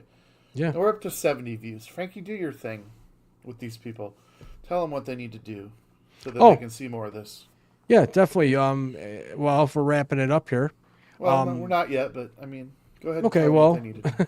everybody that's watching, wherever you may be watching, Facebook, YouTube, or X, definitely like and share out the show. We do appreciate all the love that we're getting, and definitely provide feedback, whatever you think of the show. If there's anything you want to hear on the show, or any suggestions you have for the show, definitely drop us a DM in any one of those spots, Facebook, YouTube, or X, and let us know what you think of the show. Feedback is key. And in order to get this thing, I learned that you have to scream. Shut up. You have to scream. No. Yes. No. Look, I got you on this. I got you on this the other day. If you guys haven't, well, check this out. This little thing that we do here, I don't know how to make the reaction happen in real time, but it's this cool little light, and it really is the coolest of all of them, besides the hearts maybe. But if you watched yesterday's episode of NFL or Wednesday, Frankie was like, "How'd you do that?" And I would be like, "You got to go ah!" And then Frankie's like screaming into the mic, and it's not working. Didn't work. He's getting incredibly frustrated. It's pissing And me that's off. not how you do it. I still don't know how to do it, but Sure you do. I don't. I really don't. I would do it if I knew how. Yeah, there's got to be a way. Frankie, I'm going to start reading you your horoscope every day. Okay, I'm not do going that. to do it today, but I am going That's to okay. start. I'm going to start reading your horoscope because My horoscopes are really awesome. I want you to know what's coming up in your life, guys. Thanks. We Appreciate had. that. I'm going to give you this one last detail from 2025. This is interesting because I review films, right? I reviewed a film, and the film was called "It Ends with Us," and it was about like abuse, really. Yeah. And the actor-director of the film, Justin Baldoni, on January 16th, 2025, filed a counter lawsuit against the film star actress Blake Lively, who is the wife of Ryan Reynolds, for $400 million Jeez. for defamation and extortion that took place during the making of this film. It a lot of Ends money. With Us. And I remember I watched the film. I rated the film. God, I don't remember what I rated it. I wrote it down, but I don't know where I wrote it down. But it was like an 81. That's a lot of money. Which, about $400 million? Does Blake Lively have that kind of money? I don't think people even use their brains when they file a lawsuit. That's like almost $500 million. That's a lot of money. I don't know any of the other details, guys. Mind you, I realize that I can't think past that amount of money. I just opened a can of worms, but I don't know the other thing. Frankie J, again, you were amazing. Our guest, Michael Kallio, check him out. Like, share, and subscribe, all of his stuff. We will see you on Monday. You guys, you know what we have coming up on Monday? Oh, let me pull it up here. We have the one and only Doc Peterson. He was a comedian, and now he's a ring announcer for boxing. So come on, that's gonna be at noon on Monday. So we'll see you then. Frankie, good luck on your football game tomorrow. Yeah, go Buffalo Bills, baby. I'm traveling out of town. Go Bills, go Seahawks. Yep. Go all of you guys. We love you. Thank you for tuning in. This is the Dames Marv Show. Out.